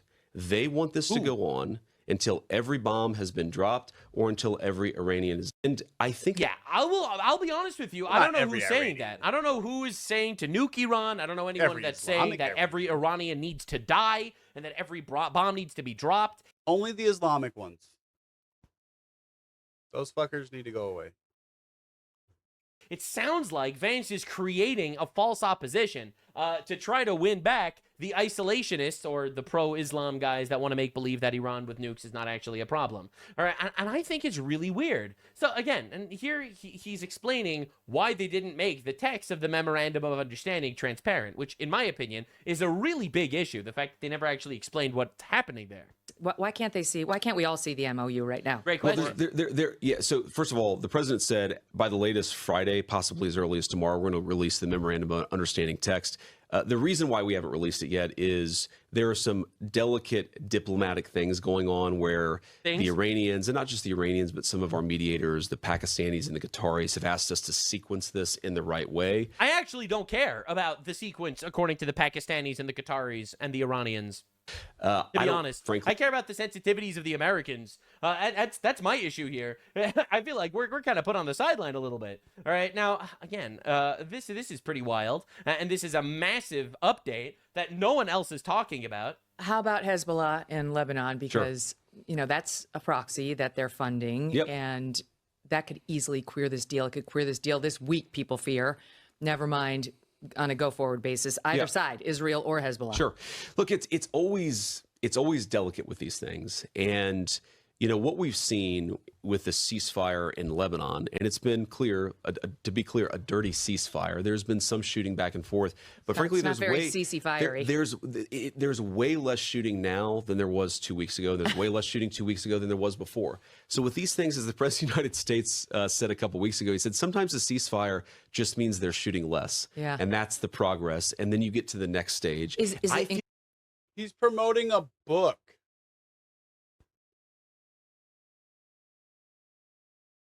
That's why he's doing the fucking media tour. He's promoting a fucking book. Included? Is Lebanon included? Lebanon's Hezbollah? Here we is go. A regional peace. This is an interesting one. Deal. It's going to include the Gulf. It's going to include Israel. It's going to include Lebanon. The idea is this is a true regional peace deal because, how do we again, do that if the without Iranians Netanyahu? comply. Sorry, forgive me for interrupting. No. The idea is that if the Iranians comply, then we are going to have a true transformative deal for the Middle East. All right, so how's that going to happen? Because Hezbollah is clearly still bombing Israel. And if not, they don't get any economic benefits. The United States, we got what we came to do, and we're done. And that's the basic approach. We would not turn on the spigot if Hezbollah hit Israel over and over? Well, what I would say is, like, if Iran is funding Hezbollah, we're not going to allow a bunch of frozen assets to freeze to the Iranians, right? And there it is. There is a clause, according to Vice President Vance, face of the deal, that Iran cannot fund their proxy armies. And if they fund their proxy armies, then war's back. All right, so again, we are not getting the full picture. We don't exactly know what's going on with this deal, but what we do know is that it's really weird that Vance is saying that they want to go until every bomb's been dropped, every Iranian is dead.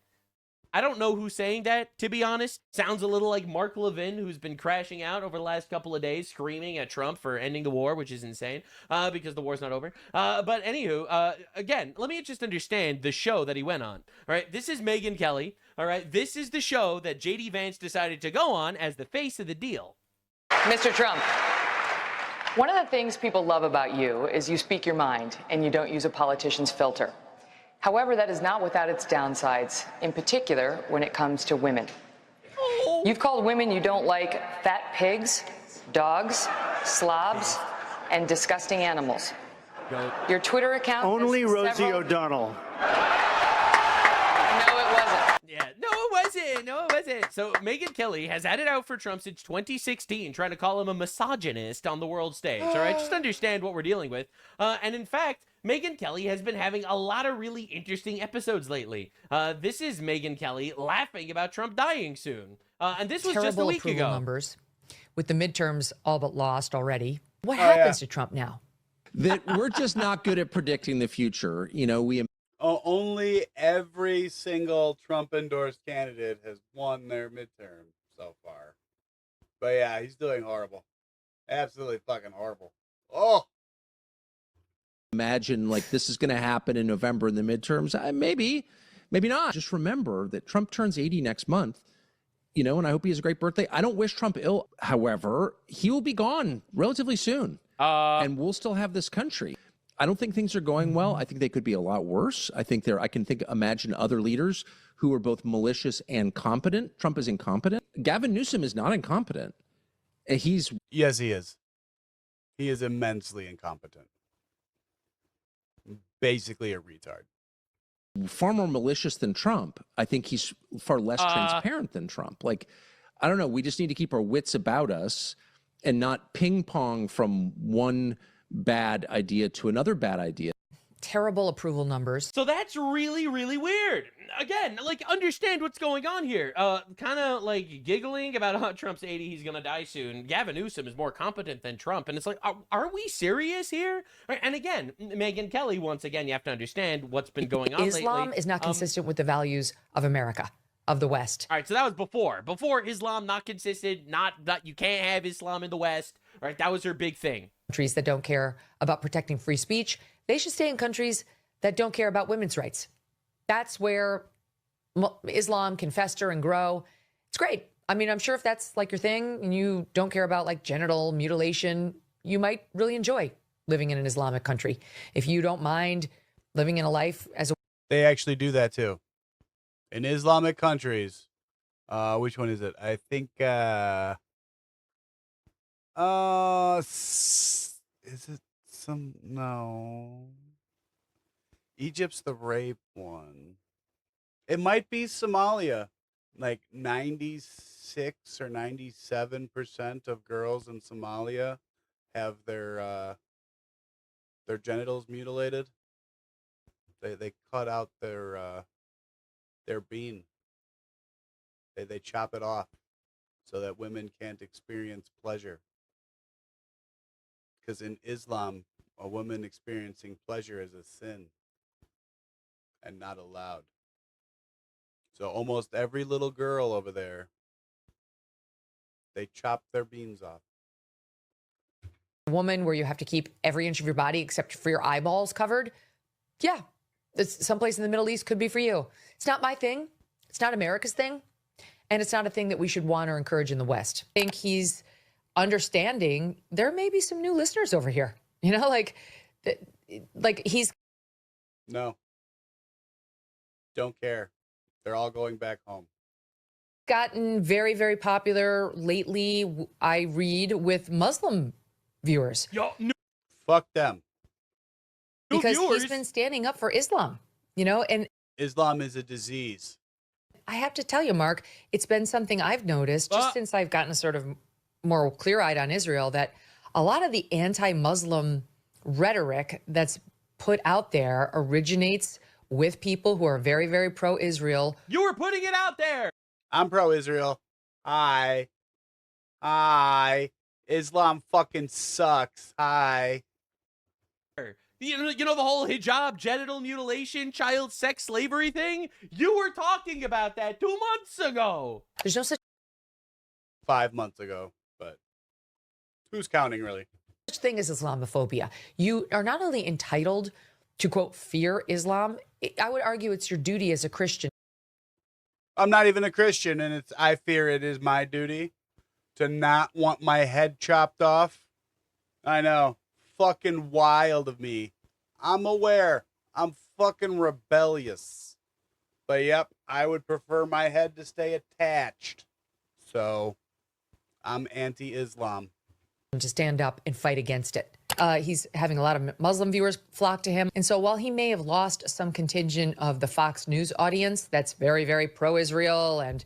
Yeah, anyway, it is just wild watching this about face that she's had lately. And JD Vance goes on her show. I'm just saying, it's really weird. It's really weird. And Megyn Kelly's always been a snake. All right, this was her promoting and celebrating trans kids a couple years ago. People with me on stage right now are all transgender kids who want others to know it is possible to transition socially with love and support and acceptance within a family and a community. No. Mental disorder. Happy fucking June. You're mentally ill. Please welcome 16-year-old Nicole, 12-year-old... That's a guy. Daniel. That's probably a girl. 14-year-old Gia. 15... That's another guy. 15-year-old Landon. And 13-year-old... That's definitely a fucking girl. Stella.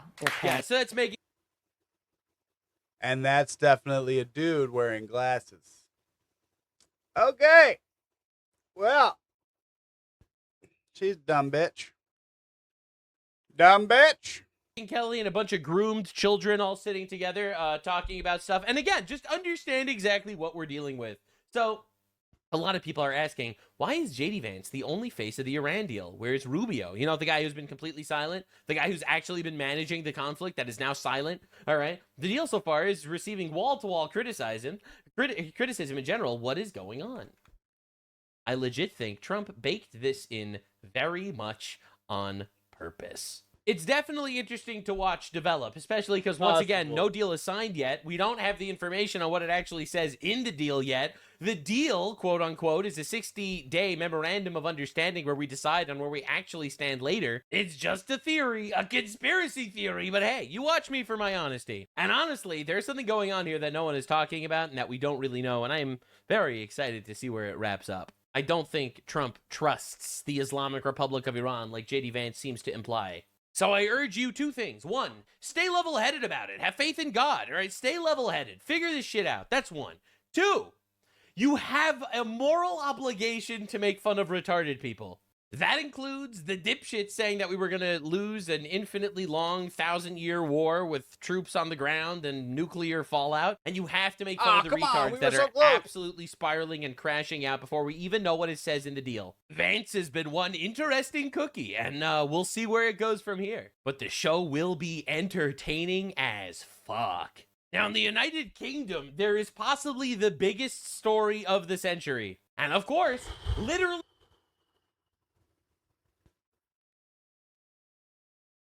This is going to get really dark, so if you guys do not want to see this, I suggest you either click off if you're watching this on YouTube or go away for anyone that's here live. I'm going to give you guys a second to do that. I'm going to go to the bathroom real quick before we get into this one because, I'm going to be a yelling. So, give me a quick second.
Oh, you're about to find out, Caspi.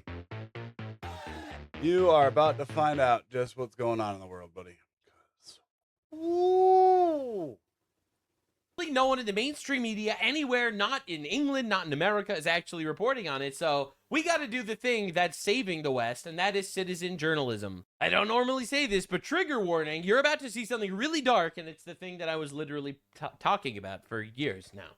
All right, so John Oliver did a bit on Restore Britain, and it's pretty incredible. So Restore Britain, for those of you that are unaware, is the quote-unquote far-right party. All right, they're the far-right fascists that wants rape to stop. I know it's a radical position these days. Yeah. Obviously, the left does not support that Super stance. radical. And the craziest thing is every time they make an ad or they make like fun or they try their absolute best to make the Restore Britain far right party look bad, it just basically ends up an advertisement. So he's like, he's a radical, posts him saying, stop fucking your cousins. What a radical guy. What am I even supposed to say? It's crazy. Everything just ends up an ad for these guys. He's such a savage. He wants to deport the rapists. Yes, I'll take two. All right, so Rupert Lowe posted the Rape Gang Inquiry Report will be published today, and then he published it. And this forever changed the course of England. The Rape Gang Inquiry Report. Currently, as it stands, this report has 14.4 million views. This one tweet alone. Oh, I'm sorry. 27. I just refreshed the page. 27.9 million views. All right. Everyone needs to know about this. It won't be reported anywhere. So, hey, that's why you have me. All right. So, like I said, I will be reading the whole thing. And we will be discussing it. Don't you guys worry. This guy did like a summary. For the record, I actually read through it. It's massive. It's hundreds. It's over 200 pages. I will read the whole thing. I have not read the whole thing yet. I will read the whole thing. The pages. But I have to show you the highlights. And by highlights, I mean the depths of depravity the government basically went to allow the rape of a civilization. So to start things off, the numbers: 250,000 plus girls have been raped, trafficked, and tortured over decades. For those of you counting, there are as many victims to the grooming gangs as there were victims to nuclear strikes on Nagasaki and Hiroshima in World War II. To understand, this is over 10 times the amount of civilian casualties than happened in Gaza over what all these leftoids are freaking out about. For the record, this has 100,000 times the amount of victims as Jeffrey Epstein, the guy that everyone's, understandably freaking out about. Except, arguably, it's even worse than that because the government covered it up.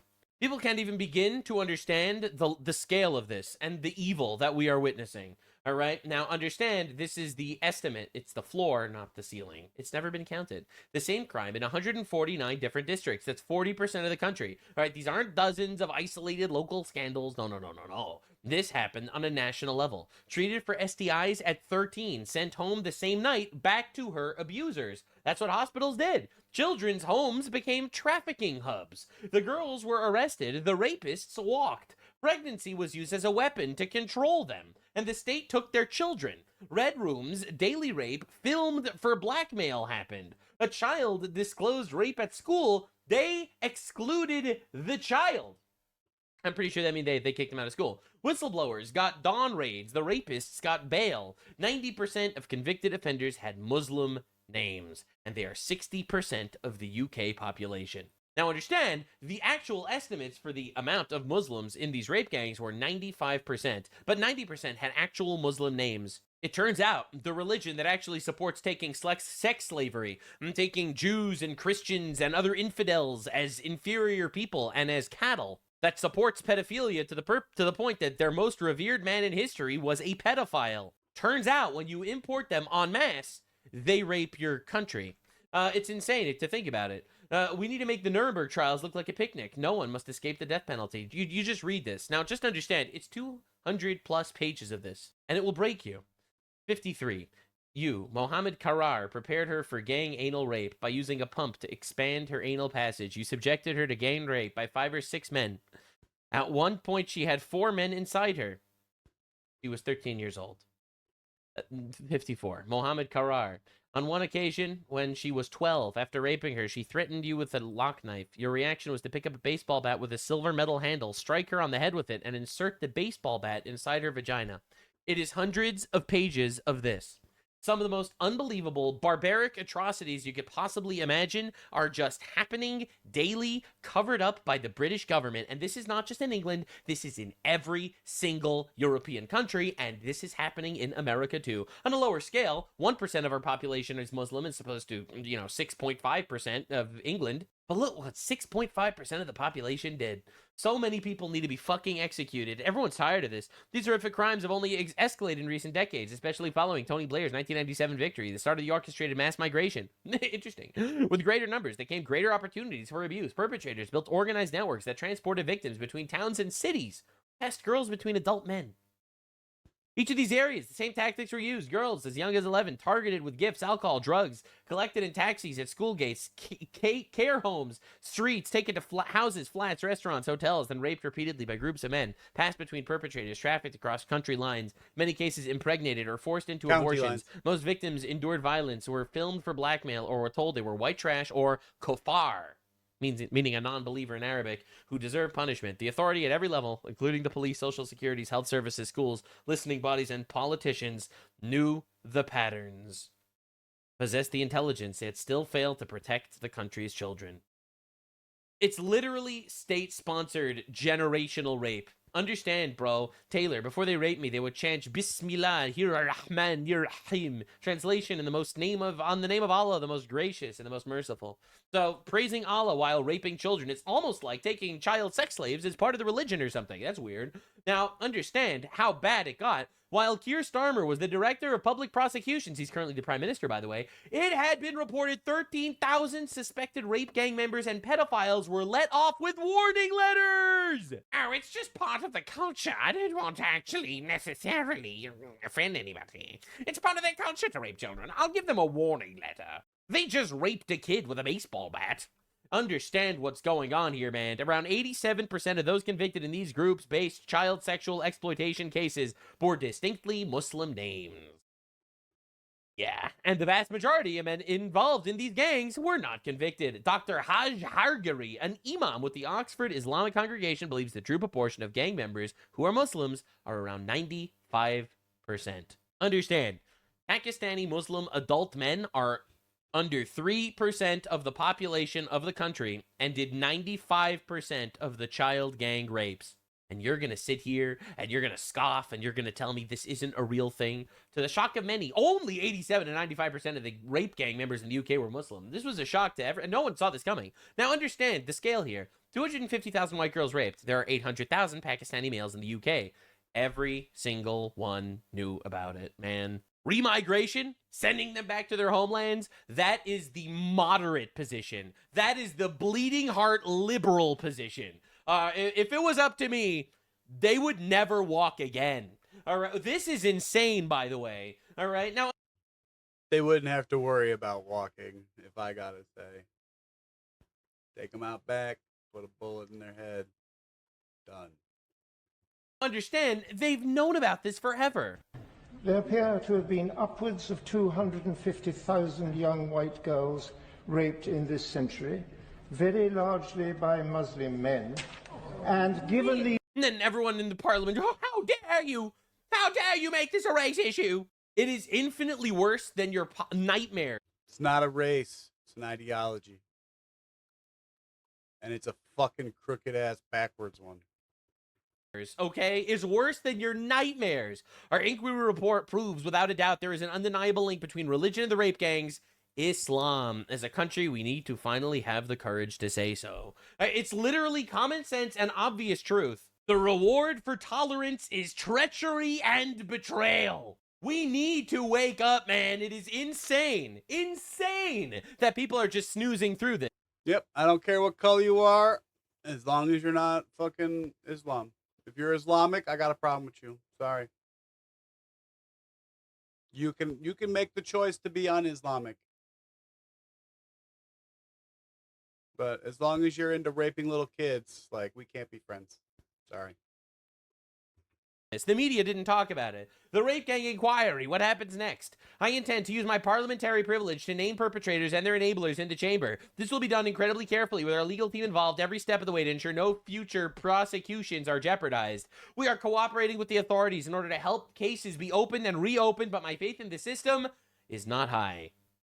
That is why we are pushing and pursuing private prosecutions and civil litigation. A target list has been identified and continues to grow. This has been handled very carefully for obvious reasons. I'm determined to act. We have enough talk. Now we need to act. Our aim is straightforward. Put people in prison. Deliver justice finally. We will act, not talk. And it's insane watching this happen. Now, while that took place, the same day that the grooming gang inquiry list was released, this is a clip from Mohammed Hijab, popular British Muslim guy. Ethics. Sure.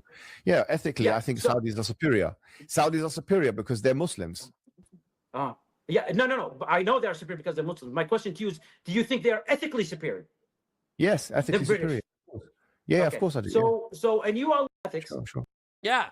Of course, Muslims are all ethically superior because they're Muslims. It doesn't matter if they have raped a country. They're ethically superior. That's just how it works. The politicians who turned a blind eye to the rape of Britain must go to prison. And Rupert Lowe is coming for their fucking heads. This 20 million views, by the way. Report is a... Hold up. We reload the page. Watch the number double. All right, you don't understand how big this is. 28 million views. This report is over 200 pages long, and it goes into the root causes of probably the most extensive, widespread scandal that has ever beset Britain. It goes to every corner of the country. It's not in silos, it's everywhere. And it involves failure by the British establishment. That's right. By the British establishment, I mean obviously government ministers, the civil service, local government, social services, the police, the judiciary, the NHS, and the media, who is supposed to be the guardian for the British people of scandals like this, but they've singularly failed to do that. The report goes into the reasons how it's happened. It goes into the reasons why it's happened, and that is all the reasons, and we analyze everything. I'm very grateful to all of the experts who appeared, all of the survivors who were brave enough to appear, all of my fellow MPs who came, and most of all to Graham Smith, who is the barrister who has produced this report with help from members of the inquiry team as well. I'm immensely grateful to all of them. It's been a very harrowing experience. Some of the testimonies we heard were beyond believable. And it is an evil which needs to be dealt with, and dealt with now. I want to let people know that... Sorry, I was just going and bookmarking the post about the inquiry so that I had it saved. I also liked it. This is not the end of it. We will be pursuing those people who have failed us. There will be... That's right. Public hangings. Put things into context. Sorry, my bad. Report. There will be public executions too. Don't worry. He ain't gonna let that shit slide. He's gonna fucking off some bitches. He's gonna do it. Which was funded by 20,000 concerned citizens. Damn, as bro. much as they could afford. It raised £600,000. Understand, this report only exists because civilians funded a guy going against the system. The J inquiry alone cost the taxpayer $186 million. We still have funds left to help us to pursue private prosecutions and to... He made a 200-page inquiry and spent less than $600,000. They made a stupid inquiry that did nothing, and it cost 186 million pounds. I'm shocked that the Labor Party would steal money much like the Democrats steal money. I would have never fucking guessed. It's fucking amazing, you guys. Start the process of prosecuting those people who have failed us. We're also intent on naming That's those right. people in Parliament where we're not prejudice a legal case, so that everybody knows those people who are responsible, who should have dealt with this but failed to deal with it. So it's been a long, hard, arduous 16 months, and I want to thank everybody. And I hope that every member of the British public has the time to read this. Yup. It's not straightforward. I'm trying my best it will here. Take time. But I am trying. You it have needs to be know about understood, this. and it needs to be dealt with and dealt with. Civilians are saving the West. Wake up, white man. All right, it's time. Now, not I'm awake now. Okay, Nux. Took me a while, but I am awake, and I will not go back to sleep. I promise.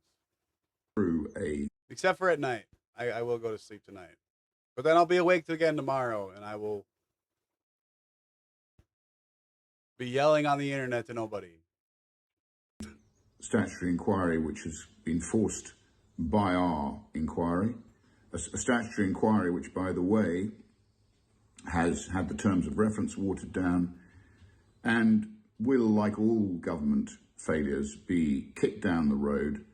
And by the time hands are held up and people admit there's a problem, the people who made the decisions, the bad decisions, which is common in government, as we've seen with the post office, as we've seen with infected blood and countless other scandals that have had to be cleaned up, that there will be no retribution, no holding to account. And when there's no holding to account, these things continue to happen. So, please, imagine read it. Read it. Please share it. Understand Everyone how needs this has to know. happened. We can never let it happen again. It is pure, driven, unfettered evil. True. Literally true. And it's self-induced. It's self-induced. The people at the top wanted power, wanted votes, wanted to be tolerant people so badly that they imported literally millions of rapists. You can't even possibly frame this differently. And they raped 250,000 girls in this one country. England is a small country compared to the United States. Yeah. 250,000 girls raped. That's like every single classroom had a girl that got gang raped. All right, you have to understand the level of evil that was perpetrated here, because a couple of politicians wanted votes, and because the media wanted to be woke and ran defense for it, and no one knew it was happening, and it was happening en masse, covered up, protected, while the savages and barbarians ravaged the land. And understand, it's happening here too. There are almost certainly grooming gangs here in America as well, probably on a smaller scale because they're a smaller percent of the population, but they're growing immensely. Understand, this is what 6% of the population did. Now, of course, the mayor of London, Sadiq Khan, Muslim, decided that he was going to make something very clear. And this is on the same day that the rape gang inquiry was released. Get ready for this. The world deserves to see the best of London. Our €7 million global campaign will challenge the rise of disinformation about our capital. He is spending £7 million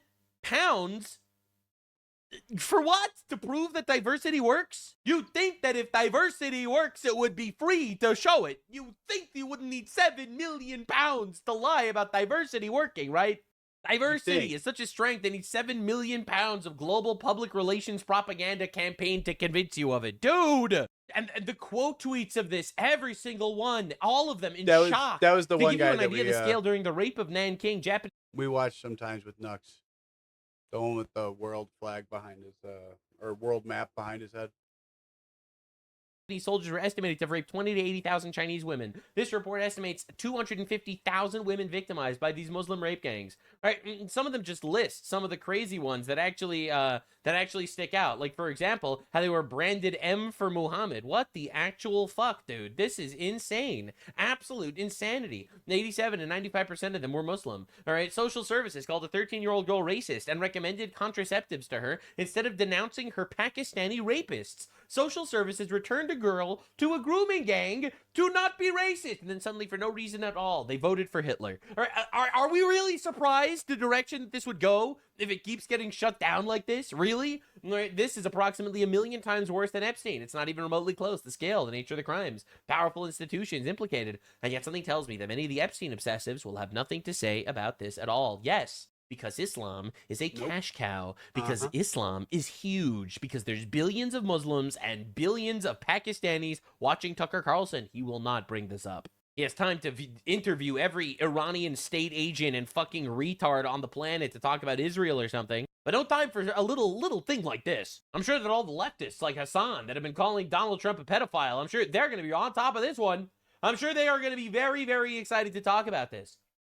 Now understand, this is happening everywhere. This is the father of a Pakistani gang rapist. All right, and this is what he had to say. This is pretty telling, actually. And obviously she wasn't a virgin or new to sex. So you don't see it as rape? I don't. And she's 13. She's 13 years old. Well, yes, obviously, that's some responsibility lies for it. But as far as grooming is concerned, I think that the judge has gone over the board, the jury has gone over the board, the police has gone over the board, just because these lads were Asian. Yeah, and they didn't deport this guy, by the way. They just said it's a difference in culture. This dude's like, yeah, she was 13, but like, like she consented, okay? But she consented. To which she probably didn't consent. And also, fuck you, you pedophile. What are we doing? Allegedly. Now, to understand how accepted it is in this culture that they're importing, the first Pakistani lord ever in England was a convicted grooming gang member. You can't make it up. He retains his title. Tony Blair made a Pakistani pedophile from Rotherham a baron. You can't even make this up. It's like I'm vomiting in my own mouth. Right? Reform have today said that they want the worst gang rape offenders to face whole life sentences. Weak. They must be put to death. True. Finally, someone's talking like this. Now understand this is happening here too, obviously. An Islamist actually won the top Democrat ticket. Ruwa Rahman, born in Jordan, won the Democrat primary for Georgia's state senate. Just understand the way the conquest works. And of course, it's also important to humiliate retards. I think that's my God-given right, and we have to do it. So Owen Jones, as you can see from Owen Jones, he is a leftoid, socialist, anti-fascist, he, him, yeah, okay. This whole narrative was pushed by the far right and then taken up by the mainstream media as fact. Single out one community for the horror of child exploitation has been exposed for what it is, racism. So in 2020, Bro was talking about how it's racism that we're accusing Pakistanis for being a problem in society. Meanwhile, let me remind you, 87 to 95% of the grooming gangs are Pakistani Muslims. And Bro's like, racism. Now understand, it's all of them. It's all of the left, especially the Islamic left, that defends this. Turns a blind eye, makes believe it doesn't happen. Well, now we have all the evidence. All right, and so this is Cenk Uygur denying rape gangs exist. Find 250,000 of your women. They're always doing it. They always do this. It's like the fucking first rule of the playbook is fucking play defense for everybody else. Are being raped by Muslim, but it's okay. Again, it's fine. An utterly ridiculous statement. Go to Birmingham, go to Manchester. Utterly ridiculous. All of it. Oh my God. It's an utterly ridiculous statement. Oh my God. It's only the fucking facts. Utterly ridiculous. Racism. Well, now we know it's true. As I've said repeatedly, the vast majority of sexual crime against women in the UK. Lord Malcolm Pearson in Parliament. Don Keith. The vast majority of sexual crime against women in my country is committed by white men. Nope, that's actually incorrect. Oh, here. I don't understand per capita. Also, I include every instance of sexual harassment. It's not correct anymore. It doesn't matter. Even if you want to go per capita, like, that just makes it worse. And catcalling as sexual crime. So yeah, at that point you're right. Most of it is white men, because 90+% of the country is white men. You've never heard of per capita. I have heard of per capita. Unfortunately, it's but he doesn't know what it means or how it works. He's already established that on multiple occasions.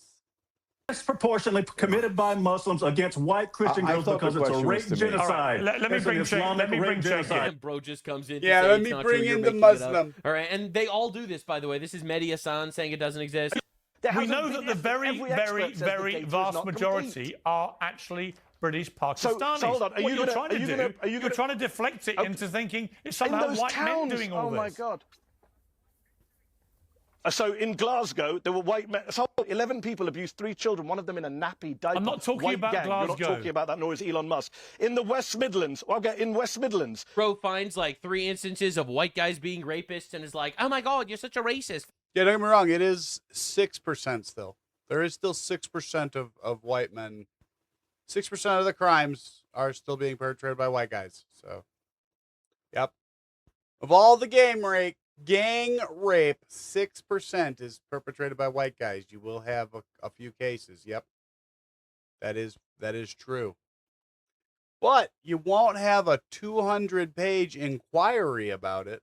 For exposing the Pakistanis. A decade of child sex. He's a Pakistani Muslim, by the way. It is crime. 21 white people abused 7 children, all of them under the age of 12. Yeah, in Cornwall in 2010. These 3 aren't years the of sex scandal we're crimes. talking about, Bro's going back 20 years to find 3 instances of white pedophiles to be like, yeah, actually, there's no problems.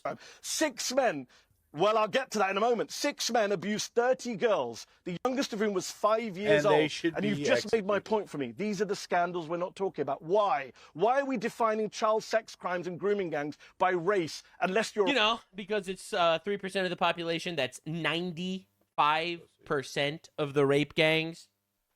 Like, what are we even talking about? Racist or trying to make political hay out of this. I care about the victims of all crimes. I don't give a damn whether the perpetrator was brown, black, white, blue, or yellow. I think we should support the victims of those crimes. And if you're only obsessed with the perpetrators, as Elon Musk is, as Robert Jenner is, then you don't actually care about these girls. That's what Alexis J said. But the argument, as you know, that's right. You don't care about girls because you want Muslim rapists to die.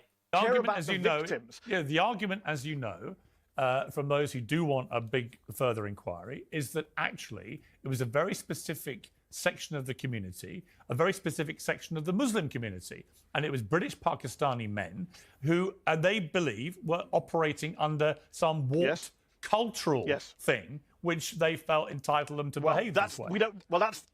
That's not proven, right? That's what we need. It's not proven. You're right. It's only 95% of the gang rapists that are Pakistani Muslims, but it's not proven. That's what we need, obviously, more studying on, more research on. Well, now we did the studying and the research, and I'm sure he's going to apologize. Because these guys in places like Rochdale, Rotherham, were British Pakistani men overwhelmingly in those cases. Yes. But it's very interesting that you pick a sample and then say, these are the towns we're talking about. They're all brown. Well, why can't we talk about Cornwall or Glasgow or the West Midlands? I'm saying this is a phenomenon that happens nationwide. There are multiple peers. It's insane that they all try to do this. It's incredible, actually. I think it's amazing. So the BBC decides to publish just an incredible article. Trust in the news hits a new low, research suggests. Oh, really? Whoa. Oh, really, BBC? Probably because this is how you report the news. All right, BBC, Spanish woman to die by euthanasia after long legal battle with father. All right, well, how Sky News reports it. Also a left-wing site, by the way. Gang rape victim, 25, dies by euthanasia after father's legal challenge fails. Now, that's a pretty different story, right? This is a 25-year-old girl that was gang raped and to the point that she wanted to kill herself because she couldn't survive, live with herself with the trauma. The father fought to keep her alive, but the state euthanized her anyway.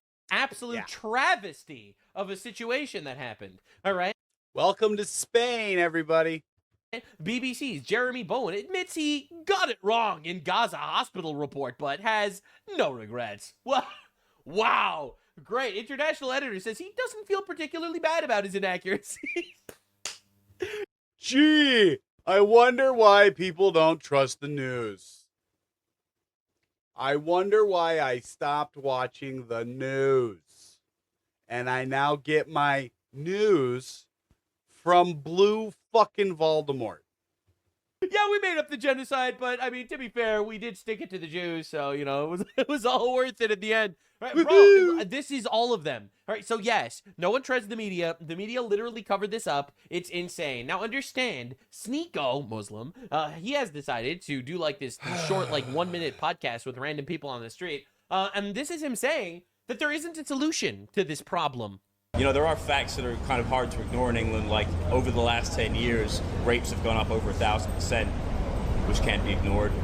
The thing in Belfast that happened recently with the beheading in the street, you hear about that? Yeah, there was a Sikh guy. That was horrible. Wrong, liar. It wasn't a Sikh. It was a Muslim. It was a Sudanese Muslim. The Sikh was the guy who stabbed Jeremy Nowak.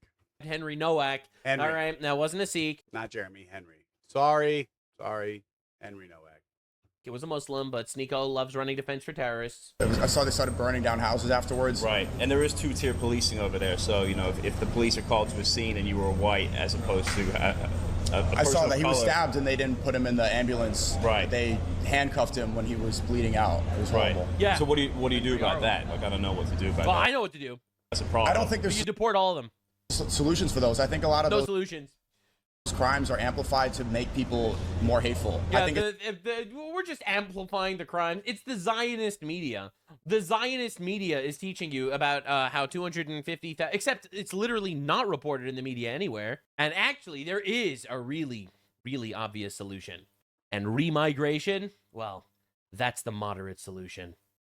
Bro, you're not ready. You're not ready. I'm tired and you're not ready. Everyone's been telling me I needed to look at this. And I can't even believe what I am. I was considering watching this because I didn't. I watched, we watched Warren break down Andrew Wilson. But I just saw this one and I was going to watch it and I hadn't gotten around to it. So lucky me. Hearing just from the vibes around it. Apparently, Stephen A. Smith, this supposedly a centrist-based guy that's very cool about things and level-headed, is defending Carmelo Anthony, the murderer. What is with the left and the infinite appeasement of criminals, rapists, and killers? I don't even know what to say. It's like for some people, you can be as based and level-headed as you want, and then all of a sudden, the tribalism kicks in, and bam! Bam, it's Africa, you know? Like, well, what am I even supposed to say? All right, so I'm getting worked up. I didn't even see the thing yet. Everyone told me I needed to see this. All right, let's go. To comment on this. Stephen A. Smith took the left by surprise when he came out and made this statement. We're in a situation that you simply can't get around. Carmelo Anthony murdered Austin Metcalf. Okay. Just because you're black. Put him to death. All right, he killed a guy. Death. I'm sorry. I'm really tired of this shit. Young with challenges that black folks face every single day doesn't give you a license to murder someone. As reasonable as this that sounds good. it starts to get weird. Wait, I was hold up. People were really hyping me. People were like, "Oh, bro, crashed out." He's like, and I was like, "No, there's no way he would." All right, so far so good. As he goes on, he believes 35 years is too much for anyone to get for murder. Which are you fucking serious? You should get You should be executed for murder. There should not be a time frame. You kill someone, we're going to kill you.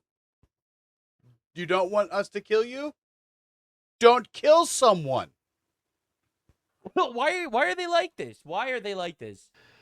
I don't understand. That doesn't make sense to me. Let me state for the record and get this out the way right now. I am not happy. Okay. I don't care that Carmelo Anthony got sentenced to 35 years. I'm not either, actually, but I think I'm the exact opposite of you. I'm not happy that Austin Metcalf was stabbed to death. That's what I'm more mad about. Yeah, I'm more mad that a high school kid never get to go back to his dad, never got to hang out with his twin brother anymore, his girlfriend, never got to go to college. Maybe make it to the NFL. I don't know if he was good enough to make it to the NFL, but he lived in Texas and he loved football and he was going to get a scholarship for football. So maybe, fucking maybe, there's some white linebackers in the NFL. There was one on the Bears. Huh? Dude, it is impossible to make believe these are normal people. Again, how could you possibly think this is a normal guy? They're not all punters. Yeah, I'm also unhappy he was given 35 years. They should have publicly executed him. Right, the moment he was given the guilty verdict, they should have taken him out back and executed him promptly. I think a swift decapitation. The Bears even got a white safety this year. Would have sufficed, and then they could have figured shit out. All right, in my ideal society, all right, you get a actual court decided guilty on first-degree murder. You don't wait. You don't delay. Judge smacks the gavel on the table. You take the guy out back. And don't even take him out back. Bailiff just puts a bullet in his head. Done. Bailiff, administer the sentence. you put him out of his misery. The end, period. All right, now Carmelo Anthony's butthole is going to be a four-lane parkway, and I bet you he'll come out of jail in 35 years and hurt somebody else. What I'm saying is not just... No, he won't. He's going to come out of jail in 35 years and need a donut to sit down. Moral, it is logical, and it is also biblical. Someone that takes a man's life should have his life taken in return. God thought so. It is wild watching the moralizing, and again, I'm not trying to be rude here or racist or anything. It's only coming from black people. I don't understand. It's like the tribalism just kicks in. If this was a white guy Now, let's also be completely real. He's 19 plus 35. That's 49, 54 when he gets out. Because let's be real, he's not going to do no good behavior. He's probably already gotten in trouble. Having a black guy in a racially motivated shit, that dude would be buried under the jail. All right? I don't even understand what's going on here. I've heard people... Oh, and they would light our country on fire. In the legal space claim that he's not going to serve 35 years. By the time he gets out, he will be younger than I am right now. 18 jurors, about 6 minorities, none of whom happen to be black. I don't believe that. So? They were minorities, though. That's half the jury.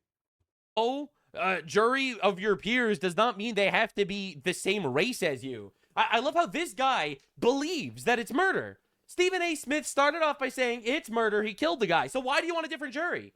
Literally, anyone that you would put on the... You want just... I mean, I know the answer, obviously. He wanted black people to be on the jury so they could lie, so that he can get off, so that the murderer could walk free. That's basically what he wanted.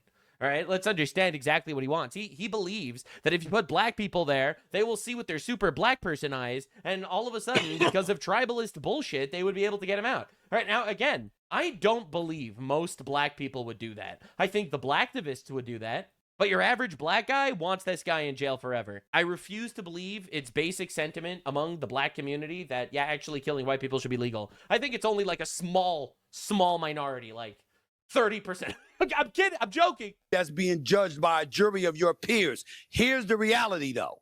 That's all I can say. Who fucking cares what color the people were on the jury? You agree it was murder. They agree it was murder. What, you wanted different people on the jury? I'll be real. I started following a guy just the other day on X. Black dude. But he agrees. Carmelo Anthony is a murderer. He murdered someone. Just like I agree that Chud the Builder is an attempted murderer. And he deserves to be in jail. Where he's going to be forever. Forever.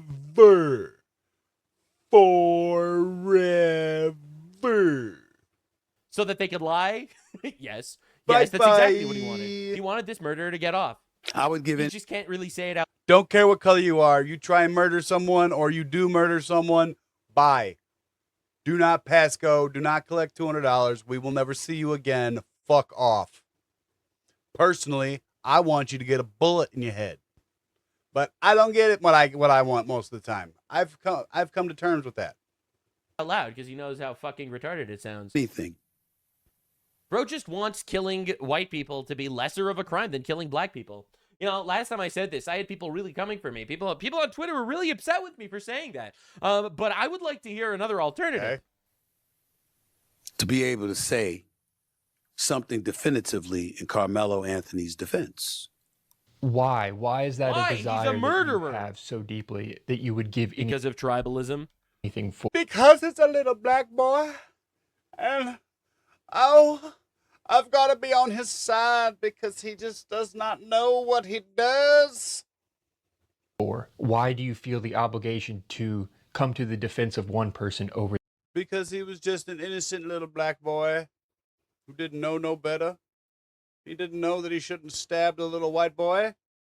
His mama never told him so. He just didn't know. Oh, we have to defend him.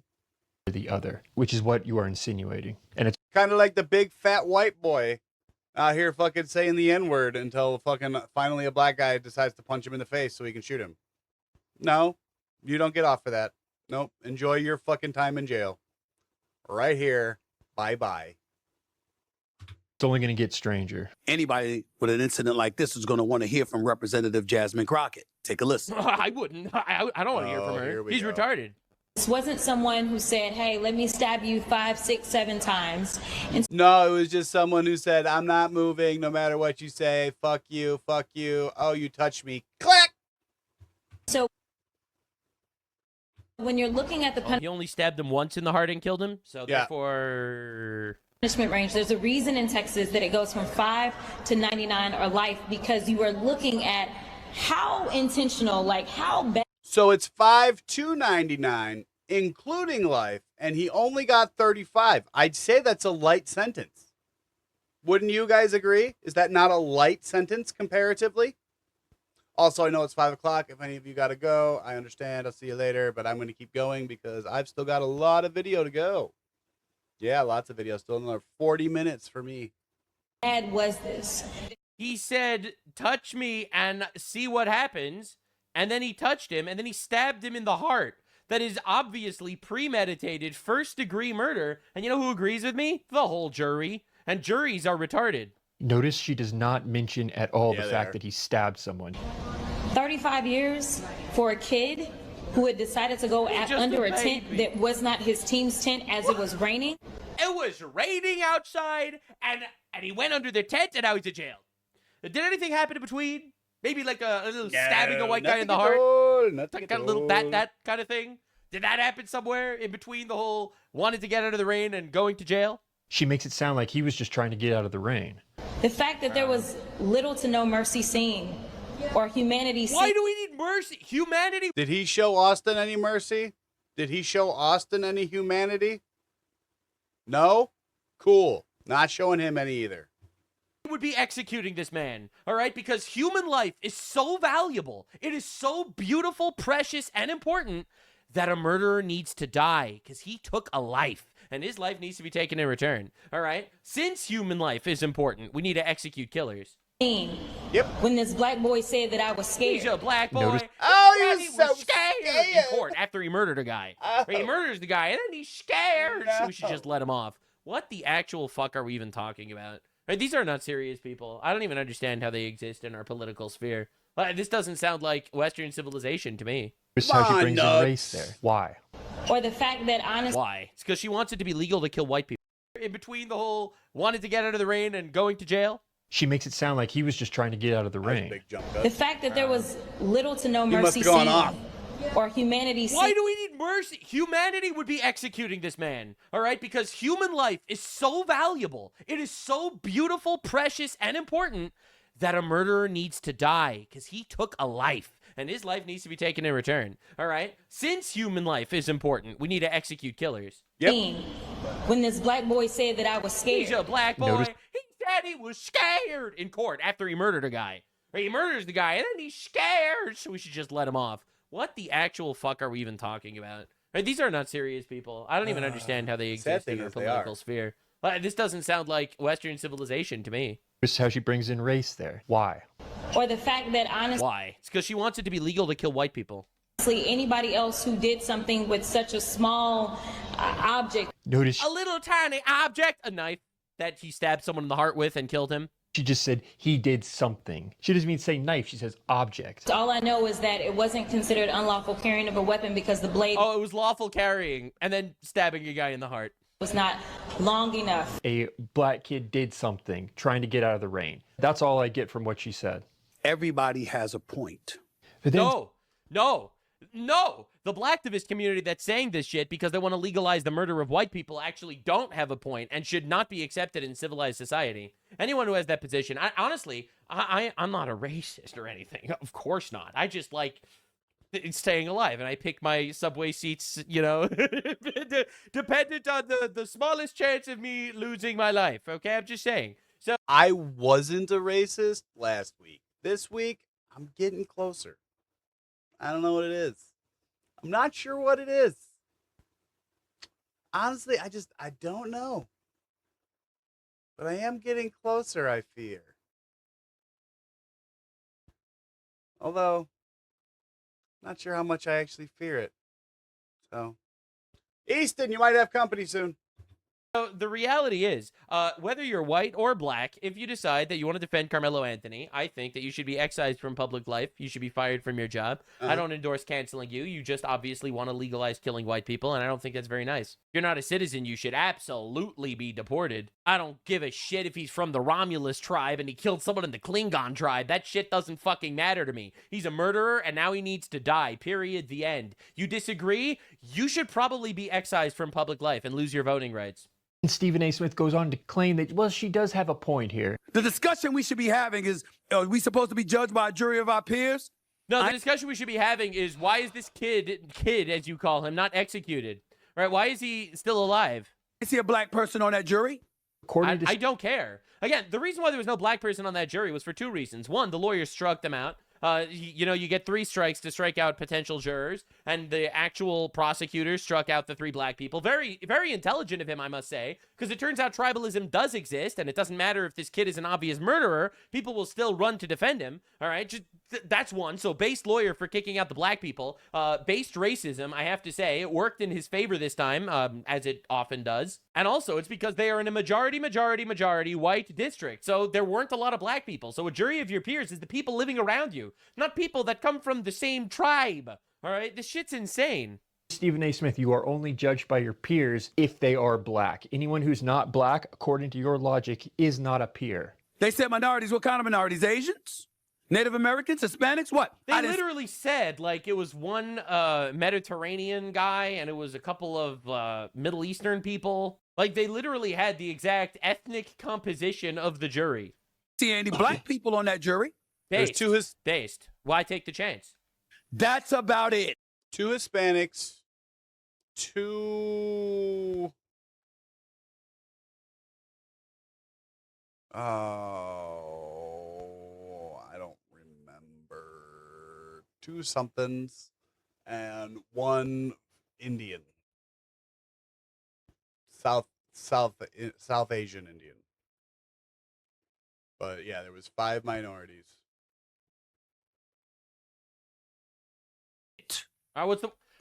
All the black ones couldn't see past color, so obviously they weren't allowed to be on the jury. If you can't be what's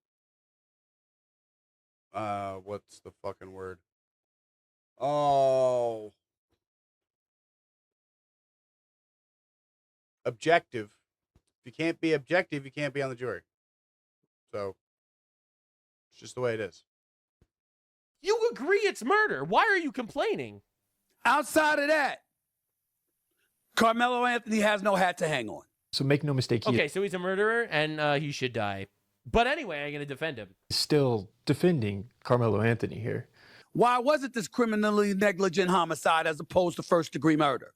Because he said, touch me and see what happens, clearly indicating premeditation, and then he murdered him after he got touched. All right, now, touching is not violence to the point that self-defense is warranted to murder somebody, so therefore it was murder, and he said, touch me and see what happens, implying premeditation. And you know who else thought so? The entire jury, who saw the evidence. So many times we look at certain situations, and we ask ourselves, why do we continue to go through this? Because the system is against us. This is a murderer. Argument. This ain't the time to make that argument. And yet he goes on just a moment later to make that argument. The time to make the argument about the flagrant unfairness of the system, meaning the charges that were levied against him, there should have been a lot more noise. Then he goes on to say this. So when you see people out there and they're making a whole bunch of noise and they're going off as if the system has done some grave injustice, they're still talking about the guy that's alive with a 35-year sentence. He's just jumping back and forth between these two. Weird. It's like, on the one hand, he knows, based on his, being an American human being in politics, he's like, yeah, he's a murderer. He should fucking go to jail forever or die. All right, and then on the other side, he has that, I don't know, is he trying to appeal to the blacktivist community? Is he himself just tribalist in that regard, that he will defend someone for being black regardless of what they do? It's insane. It's actually wild. It suits him. Have you ever wondered how politicians... If you think about it just for a second, that is so fucked up. And we as a society are not nearly angry enough about the fact that there seems to be just a lot of people that want to legalize murdering whites. I don't know. It seems pretty fucked up to me. Son, that's never going to see his son again. Then he points at a young black conservative, looks at his response, and goes in on him. Jeffrey Mead, I think he's a conservative voice. I see him online sometimes. He had a response to all of that. I want you to listen to this. You need to be ashamed. You need to be ashamed.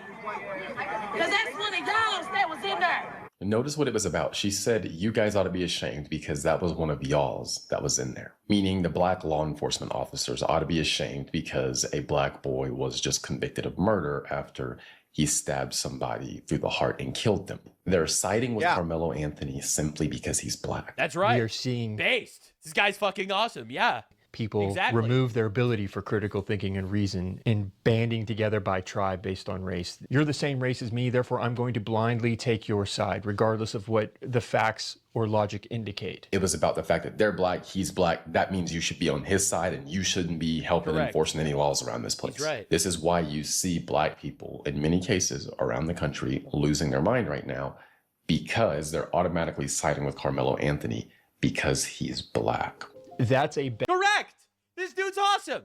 I think I've seen him floating around before either. I didn't know who he is. But yes, just all the thing. Completely correct. Absolutely correct. bad thing, no matter how you want to cut it. This is one of our problems because when you're this pro-black, no matter what, it hijacks your ability to reason. Pointing that out is not wrong. He's and right. Yet Stephen A. Smith goes on to claim it is. I mean, I would go a step further, and I think that all these people that are screaming about it, they actually just want to. Yeah, for real. If you care about the color of a person that stabbed another person first, if that's the first thing you care about is what color they were, you've lost the argument already. That's not the argument. The argument is, why the fuck did he stab somebody? Legalize murdering white people. All right, a lot of people don't want to take that extra step that I have. I've been called out by homosexuals, flagrant homosexuals, very upset at me for saying that that's obviously what they're doing when they are protesting on behalf of a murderer. Jeffrey Mead, I believe that's your name. Before I say anything in direct response to what you just articulated, I don't know you. I think you're conservative or whatever. What is this? I think you're pretty cool. You should know that, Jeffrey. I think that's what your name is, Jeffrey. I think that's what he said your name was, but you sound pretty cool. Fucking cringe ass way of speaking before I address. He's about to talk down to him, is what he's about to do. So you're about to be talked down to by a more articulate black man who just knows better than you, boy. So you better listen to your lord, who thinks he is better than you. It's the thing that you said. He pauses for like 47 minutes for dramatic appeal. What are you doing here? Who the fuck are you? You're just a guy. He's about to talk down to this other black kid because he thinks he's better than him. Like, well, come on, Nux. Let's get with the program, buddy. With a podcast. And that's fine. Get over yourself. I would ask you to be a little bit more sensitive. Please be sensitive to the murderer. Please be sensitive. These black folks they're simple people. They're just trying to legalize the murder of whites. And who are you? Who are you to criticize them for defending a murderer? Be a little more sensitive. Listen, man. You ever heard of slavery? Okay, what did he just say that is insensitive? I will not engage with any of your talking points, but I will call you insensitive. If what he just said is problematic and that's too insensitive, we're doomed. Yeah. As black people, let's stop talking as if black. We are black. We should be on the same side. You are literally doing the thing he was describing. Black people have never suffered in this country. Slavery was here 300 years ago, so therefore murdering white people should be legal. I'm telling you, man. I'm trying to figure out another way to spin this. This is a murderer. Why is everyone like jumping? I mean, we know why. Why is everyone jumping hand over heel trying to defend this guy? That we don't have a reason to be suspect and to raise the proverbial eyebrow. Suspect? He murdered a guy. He murdered a guy in front of like 30 witnesses. He admitted it to the cops. There's footage of it happening. Well, what are we doing? And they suspected the black man. Yeah, he did it. He actually did it. All right, well, what are we doing here? This is not the time. All right, first of all, I think there's no systemic racism in this country anymore. Sure, some people are racist individually. If you know, obviously people saw the arena as a root. I think it's getting worse. I think people took the meme literally. And now they're just having fun being racist. Because you remember the joke from like 2016, like, You're racist. Oh, you're racist. Okay. And you're racist. Thank you. Like, people took that shit literal, and now fucking, I think there's a lot more racists than there used to be. I mean, I could just be fucking stuck with assholes online, but man, it sure feels like the world is a lot more racist than it ever was. Or maybe it's just a lot more visible than it ever was. Video, but on a systemic level, there is no systemic racism. It's not real. You don't have more black people arrested than white people compared to the amounts of. A lot of these people had dads. My father was a racist. He had a father. I knew him growing up. I spent many a holiday hanging out at the kitchen table with Grandpa because my dad was playing poker with the rest of the family in the back room, and I wasn't allowed there because I was too small. So Grandpa would forego the poker game, and he would hang out with me, and we would play cards. That's what we did for Christmas and Easter and stuff over at my grandparents' house. But my dad was racist as shit. My grandfather wasn't at all. I don't know. Maybe it skips a generation. Maybe Connor will end up being super racist like my brother. Crimes that are committed. All right. Ultimately, over policing is not a real thing. In fact, it's not even a real word. How the fuck do you over police? Over policing is when you arrest 11 out of the 10 murderers? No. Over policing just means you actually pay attention to who kills and who goes to jail. They over police black neighborhoods. Who are they arresting? Are they arresting people for just standing there? They're not. Okay. It's literally lies on top of lies. You can raise the proverbial eyebrow all you want, but don't blind yourself to objective reasoning. You were not sensitive to Carmelo Anthony. In facts, this has nothing to do with that. See, one of the things that black conservatives are going to have to come to a realization about is that the manner in which you communicate and you present yourself and the arguments that you make sometimes emanate from your own victimhood. Why is what we just listened to categorized? Dude, stop with the victim shit. I don't understand. Just stop with the victim shit. Okay, listen, you want to hear a really funny statistic? Did you know that black people in the United States of America are the richest group of black people anywhere in any country on the planet? All right? But again, stop with the victim shit. We had a black president. God damn it. We had a black. They already forgot about that shit. Gay president, Barack Hussein Obama. Okay, the first gay black Muslim president. We already had one. All right, stop it. It's over. You're not victims of society. Shut the fuck up. Figure shit out. Get married. Have children. Don't go to jail. Stay at home. Get a job. Work hard, and things will go well. Oh, I had to steal makeup from the CVS because of victimhood and slavery. No. It's because you don't have a dad. And you were raised in a society to think that, well, I'm a victim. I could murder white people. So here you have this conservative black guy who seems based as fuck, who says, yo, actually, we have to stop this tribalism bullshit. This is a murderer. And you're like, you're only saying that from your own victimhood. As being a black conservative. That's just being rational. What does any of this have to do with black conservatives? Well, I'll explain. It's because black liberals are irrational. Just like all liberals are irrational. No, it's not a race thing. It's an ideology thing. If you're a liberal, you're not a rational person inherently. You inherently believe that patriarchy should be dismantled, which is, again, completely retarded, because the only way to dismantle a patriarchy is with a patriarchy. Because ultimately you need force, and force is monopolized by men. So therefore you need a patriarchy to dismantle a patriarchy. You get the paradox? Liberalism is an irrational position. Liberalism is why 250,000 British girls were raped by Pakistani Muslims. And the media shut up about it because of liberalism. All right, liberalism is cancer. At liberals or people with liberal or left-leaning thinking. So retards. You're saying retards. Because of the manner in which you're talked about as a conservative. I get it. I don't think you deserve it. So he's being rational as a result of his own subconscious victimhood. Yes. Okay. We know I've been called sellout, coon, all of this other stuff. The second I disagree with black folks, I get it. Part of the reason you come at black folks. I get called a race traitor for thinking Judd belongs in jail. Used to it myself. Is because they've done it to you. Or maybe you're coming at him because he's a murderer.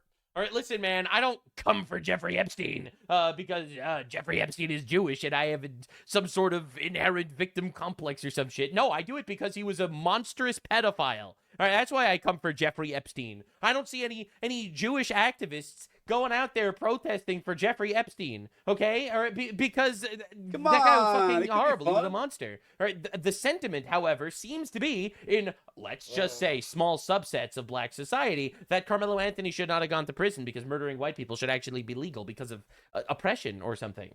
Yeah, had me at the beginning, but then let's just be sensitive to that. In the same breath, being sensitive to that lets everybody understand Jeffrey Mead had points that are valid. What the fuck?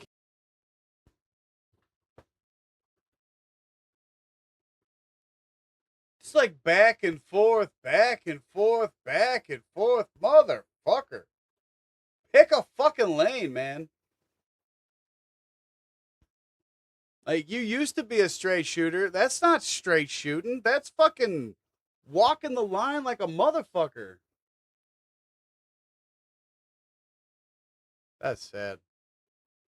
You used to be a straight shooter, Steven. I don't know what the fuck they did to you, but that's not what you used to be, man.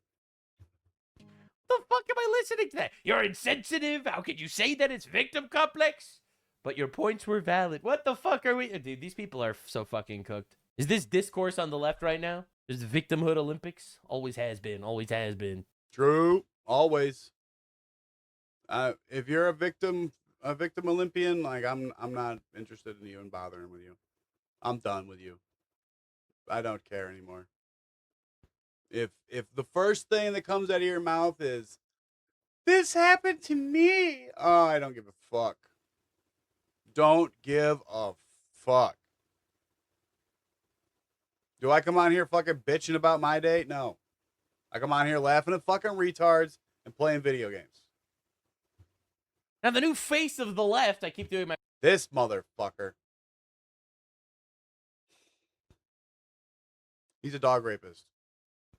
Hassan Piker rapes animals.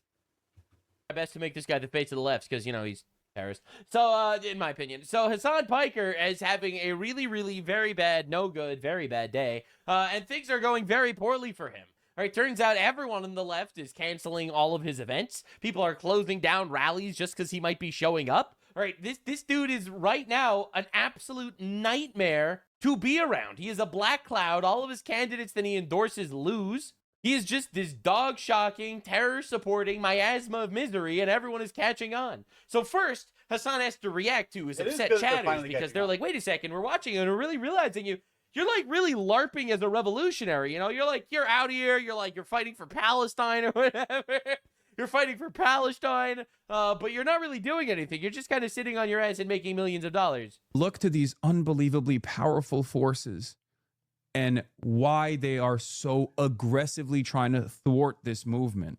Yeah, no one's trying to thwart you, bro. We're making fun of you, and we're really grateful, honestly. I speak on behalf of every right-winger in America. Thank you, Hassan Piker, for becoming the face of the left. Yeah, what is the left? Look, it's that guy. It's a foreign Turk that hates America, supports China. He supports Russia's invasion of Ukraine. He loves China's genocide of the Tibetans. And he supports terrorism around the world. That's him. That's the new left. Yes. Yes. Thank you, Hassan. Okay.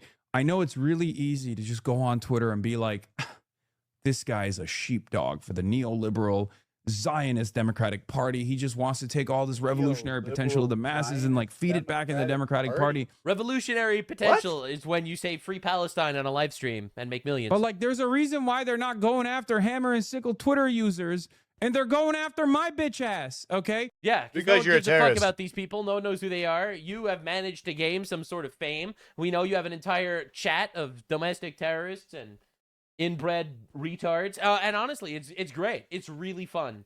My Democratic Party sheepdog ass is getting ass fucked on a daily fucking basis by numerous governments. Right. Why the fuck do you think they're not coming after you? Why? Why is it my ass that's getting fucking gaped? Yeah, 'cause you're a terrorist. Supporter, because you're a terrorist supporter. Why? I've been doing this. Terrorist.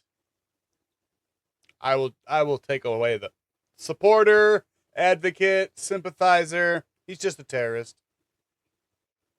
Yep, he just wants to be a terrorist. Shit for a decade.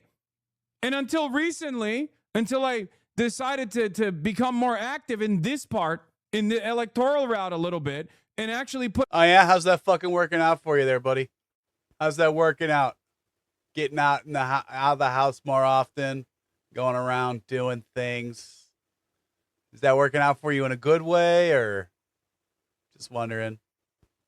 Put a couple fucking numbers on the leaderboard. Ain't nobody was gaping my ass. I'm happy to say that it all started when a blue cartoon on the internet decided to gape your ass every day. 100% fucked, 110% fucked, 120% fucked. Oh man, that was some fun shit. Hassan is 666% fucked. Hey, and I have to say, the snowball took off. All right, Pegasus started his legendary series inspired by me, I'll have you know. Asmongold used to make believe that Hassan was just a guy with different opinions. Now he's like, yo, this guy fucking terrorism. He likes terrorism. What's going on? I'm just saying, I am just noticing that this is very entertaining. And now it's gaped. Why do you think that's the case? Terrorism. Why are they not yelling at you? Terrorism. You got the radical points. You're posting about Yahya Sinwar all day. Why are they not treating you in the same way? Because people know who you are. No one knows who these people are. Nobody cares who those people are. I don't even got a problem with that posting, too. And yet you yell at... I don't even have a problem with you blazing Yahya Sinwar, the orchestrator of October 7th, and the reason why so many Palestinians died in Gaza. The guy who started the war that got all of them killed. Now, I just have to say, also, like Roseanne Barr, she ran for president a couple times, very famous. I have to say, the GOAT. I love how you have gone after, what's his name, Piker. That's right. I did do that, actually. Thank you for noticing. Yeah, He released this over on his Nuxanor channel. I watched it. It's very good. Kind of having good. So anyway, Hassan, very upset. All of his events are getting canceled. This is him in his communist, pro-imperialist, Chinese fucking retard outfit, talking about how he's so mad that he's getting blacklisted from events everywhere because terrorism. Fuck. Ah, that was very good. That was very nice. I like that a lot. Oh, I like that a lot. Now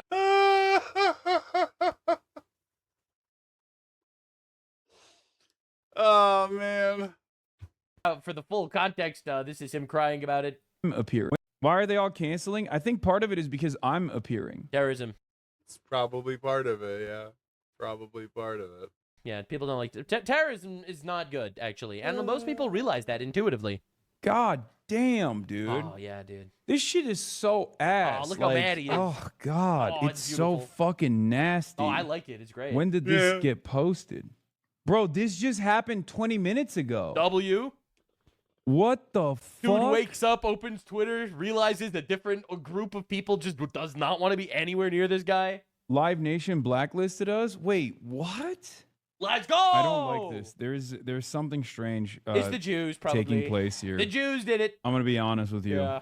W Jews. I mean, there's a new element of danger involved with ready. this, This is amazing. situation now that it's like literally an unsanctioned outdoor event. There is a level of danger for Hassan Piker to go to an unsanctioned event.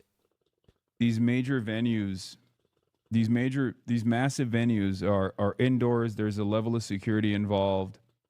Uh-oh. Okay, Hassan, the terrorists are on your side, so you'll be fine. I mean, the security calculation has changed dramatically. It feels like a level of coordination that I did not fucking think would take place Let's at go. all. Turns out people hate him more than he could have possibly anticipated. And honestly, an even funnier point that not enough people are noticing. This guy is LARPing as a revolutionary, and he's afraid to go to a rally full of his own fuck faces to promote Palestine or whatever the fuck he fights for in America. Fuck. Oh, the catharsis, baby. Let's go. nothing All is right, we're working heading out for him. I'm gonna call the Uber. All right, we're live. All right, we're live. I'm back. He's so brave. Hello, welcome. Hello. What's up?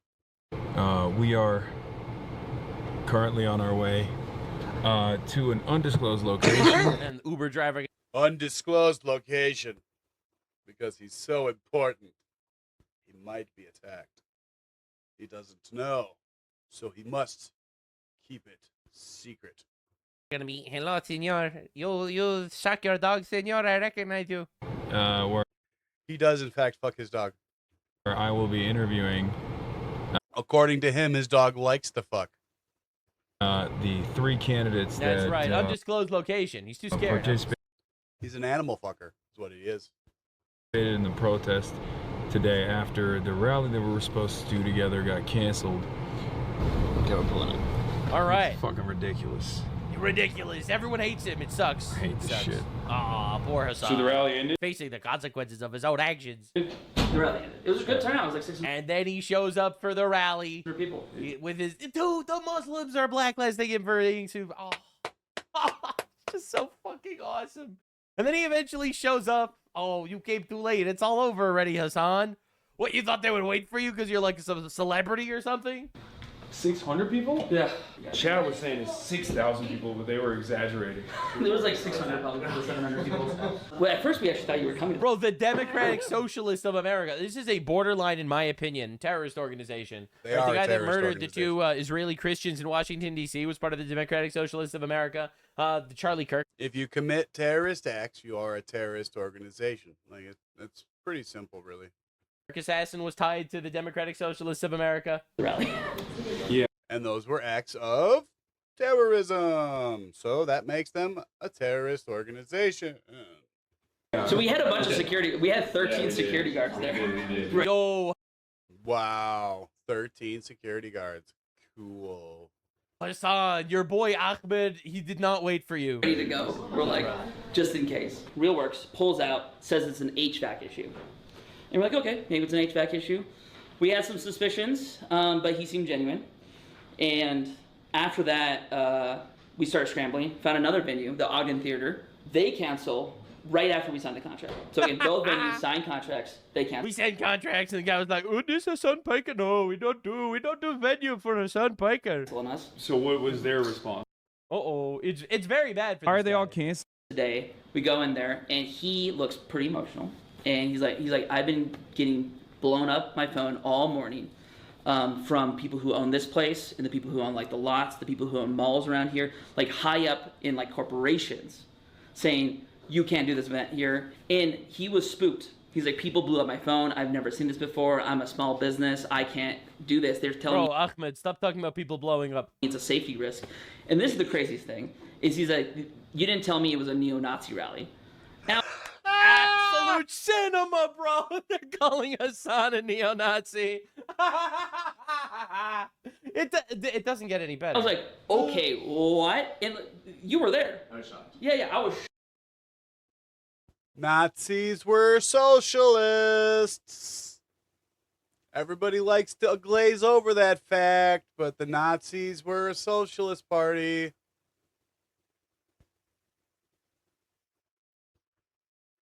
Shocked when he said that. I called up another venue. He didn't even know, but like, hey, let me talk to my partner. He's like, I reached out to my partner, some folks in the business community who are available, but I can't go with this. People are telling me not to book your event. Called another venue, same story. The face when you realize you're blacklisted from everywhere because it turns out calling and supporting terrorist organizations who have the credo of fucking murdering Jews, it turns out that is not very appealing to your average guy.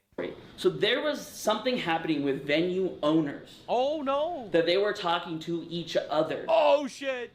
That Hassan has been blacklisted from every venue in Denver. Book this up. The face I make when I'm blacklisted from every venue in Denver. So it keeps getting worse. So every time he goes on a show, he just sounds even more retarded. If I didn't care about this country, I would just leave. I'd go live somewhere else. Leave. You literally hate this country. Right? But I want to. He is a subversive agent. Understand what his purpose is. Want to fix it. And I want to fix this country. You are literally a Turk.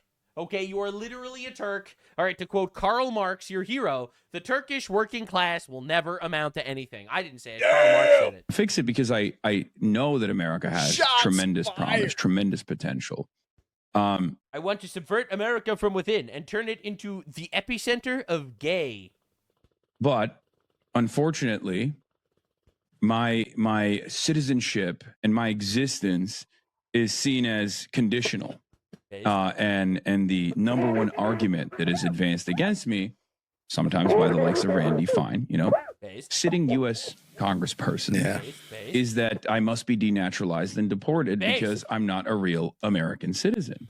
No, it's because you support terrorist organizations. Duh. And because you were born in America illegally and birthright citizenship's a scam. Yeah.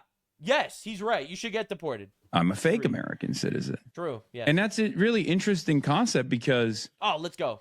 Everyone is a fake American citizen at the end of the day. None of them, like everyone came here at a certain point, unless you're literally indigenous. I've been here since the birth of the country. Go fuck yourself. My family can trace their way all the way back. So, right the fuck here. Is unless you're a Native American. Yeah, the Native Americans are the Christian Europeans that founded... The Native Americans can get the fuck off my land. We conquered it. It's ours now. Right here. The country. I don't know if you understand, but that is how countries work. You ever heard of a nation state? All right, before the United States of America, this was wilderness and jungle. The Native Americans are the founders of America. And I love how this guy is like, Palestine is for the Palestinians. Literally not the indigenous people of the region of Palestine. Palestine is... Who would be the Jews, by the way? In case you guys were wondering. The indigenous people of Judea are the Jews, not the Palestinians. They are, in fact, the Hebrews.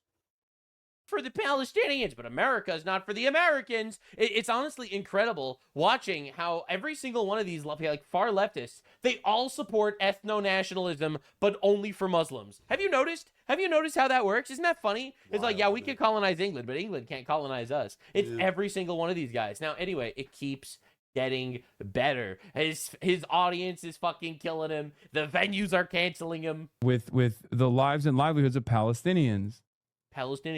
That, to me, didn't bro shock his dog? I shocked your mother's pussy last night with my penis. She was like, oh my God, I can't believe it. I've never come so hard in my life. Very nice. Anyway, that's Hassan Piker, ladies and gentlemen. Very nice. So this guy's been seeing a lot of the right-wing guys turning on Sam Hyde. I mean, I didn't notice that, but okay. I wonder what did it. Was it the men should never feel happy video, or did something happen? And Hassan responds, he cried after Charlie Kirk died. Only time that loser has ever been funny. And it was when he was trying to be serious. So it's, what a loser for laughing when a good man was assassinated in a viral video. Like, what are we even talking about? Now understand, you think it's fucking funny, dude? Hassan Abi loses it after a fan mentions Sam Hyde at TwitchCon. Right, so mentioning Sam Hyde to Hassan Piker will make him cry, but Sam Hyde crying when Charlie Kirk gets assassinated makes him a pussy and a coward. Now, understand, Hassan Piker is out here crying about the fact that he was canceled from all these venues. And, quote, he literally says, this kind of disruption does not happen to right-wingers, regardless of the amount of pushback they receive from actual student groups and actual protesters and actual organizers. First of all, that is not true. Well, when have you ever seen Nick Fuentes have some sort of rally at a venue? It doesn't exist. All right, he's been absolutely canceled from all these places, and I've been told Nick Fuentes is much worse than Hassan Piker. You're retarded if you think so. Hassan Piker is infinitely worse than Nick Fuentes. I've never heard Nick Fuentes call for violence ever. Hassan does it like daily, all right? They never do this for Ben Shapiro.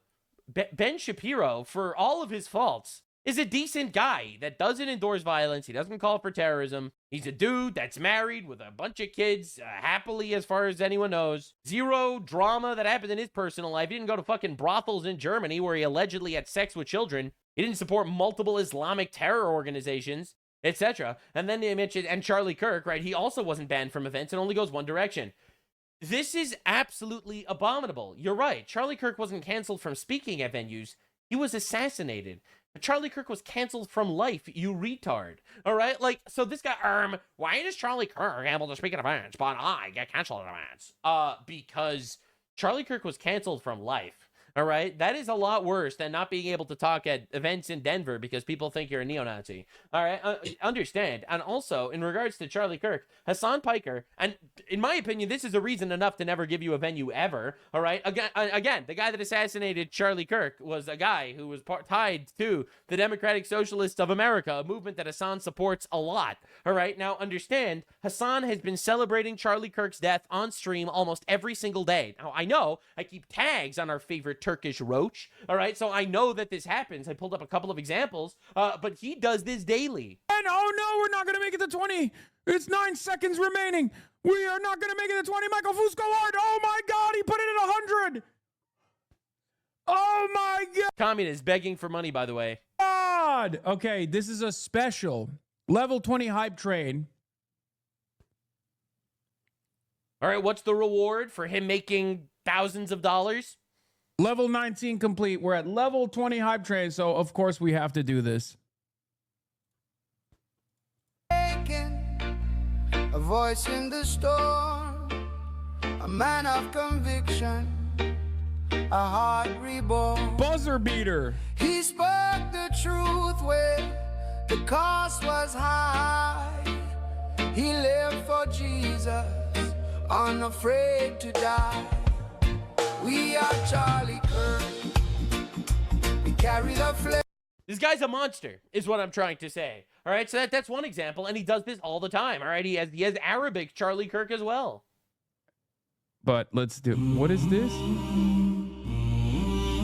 What the fuck is this, bro? Yeah, so you gotta play reggae Charlie Kirk and Arabic Charlie Kirk. Yeah, yeah, guys. Isn't this fun? Isn't this awesome? All right, so this is Hassan Piker a couple of years ago, before Charlie Kirk was assassinated, obviously. I'm ready for the great cleansing, dude. Cleansing? The cleansing. What cleansing? When we genocide conservatives in this country. Are you gonna be out in the streets with your Glock? Maybe. I gotta go back to Nebraska and grab it. What about Democratic mayors? It's like, what the f are you talking about, dude? We're f***ing talking about socialized medicine, and you f***ing turn around and you f***ing ask a question about murderous cities and their Democratic mayors. I want to f***ing kill him, dude. I want to kill. Whoa! In a video game. I meant it's just not in a video game setting. I want to own him in a video game setting. Right. Oh Jesus. Okay. Yeah. Again, Hassan has been salivating for wanting to kill Charlie Kirk for years. Charlie Kirk gets assassinated, and he just celebrates the assassination of Charlie Kirk on a stream every single day. Now, Hassan's friend, iDubbbz, recently had a bit of an oopsie-poopsie. iDubbbz, basically, from what I understand, called Ethan Klein, a YouTuber, a liberal, by the way, just not a radical leftist, called him a pedophile that raped his own children, which is pretty horrible. Now, I don't know the full context, but that is pretty bad, I would say. Now, Ethan sues this guy for defamation, which it obviously is, and then this is Hassan Piker's response to it. Yeah, every time iDubbbz has apologized, he's been really careful to point out the tweeting question over and over, and Ethan still refuses to sue Destiny. Yeah. It is Israel behavior. It is. It is literally, it is. Which is Israel behavior is when a Jew sues someone that slandered him for raping his own kids. That's Israel behavior, but he's just criticizing the state of Israel. He loves Jews, but suing a goy that's slandering you for raping your own kids, it's Israel behavior. It's really funny because Dan Saltman apparently, I saw someone point out that he wants to now take every time I've said this is spiritually Israeli and be like, this is spiritually Mexican. Okay, and with the AI, change my words, and then mass promote that to make it seem like I'm being racist. Like if it was any other country, it's like, yeah. Yes. If someone said this is spiritually South African during apartheid South Africa, I don't think people would be fucking complaining. You know, dude. Every Muslim country is apartheid. It's crazy that he plays these favorites. I mean, unless he's just an Islamic extremist that loves and supports Islamic terrorism. Well, in that case, it makes sense. But if you consider this from a Western lens, actually, this is pretty fucking horrible. So yes, not wanting to get sued by a litigious Jew is Israel behavior. I actually wanted to cover this briefly, this story with iDubbbz, Hassan's friend, retard, who slandered a guy, because he released a little apology video. And I already saw about it. I don't care enough to keep going. If you want to watch the rest of it, the link will be down in the description. This is a good video otherwise. Okay, I'm out. I'm already fucking 45 minutes over on my usual time, so I gotta go feed cats, because I'm sure they're pissed now. So, see you guys later.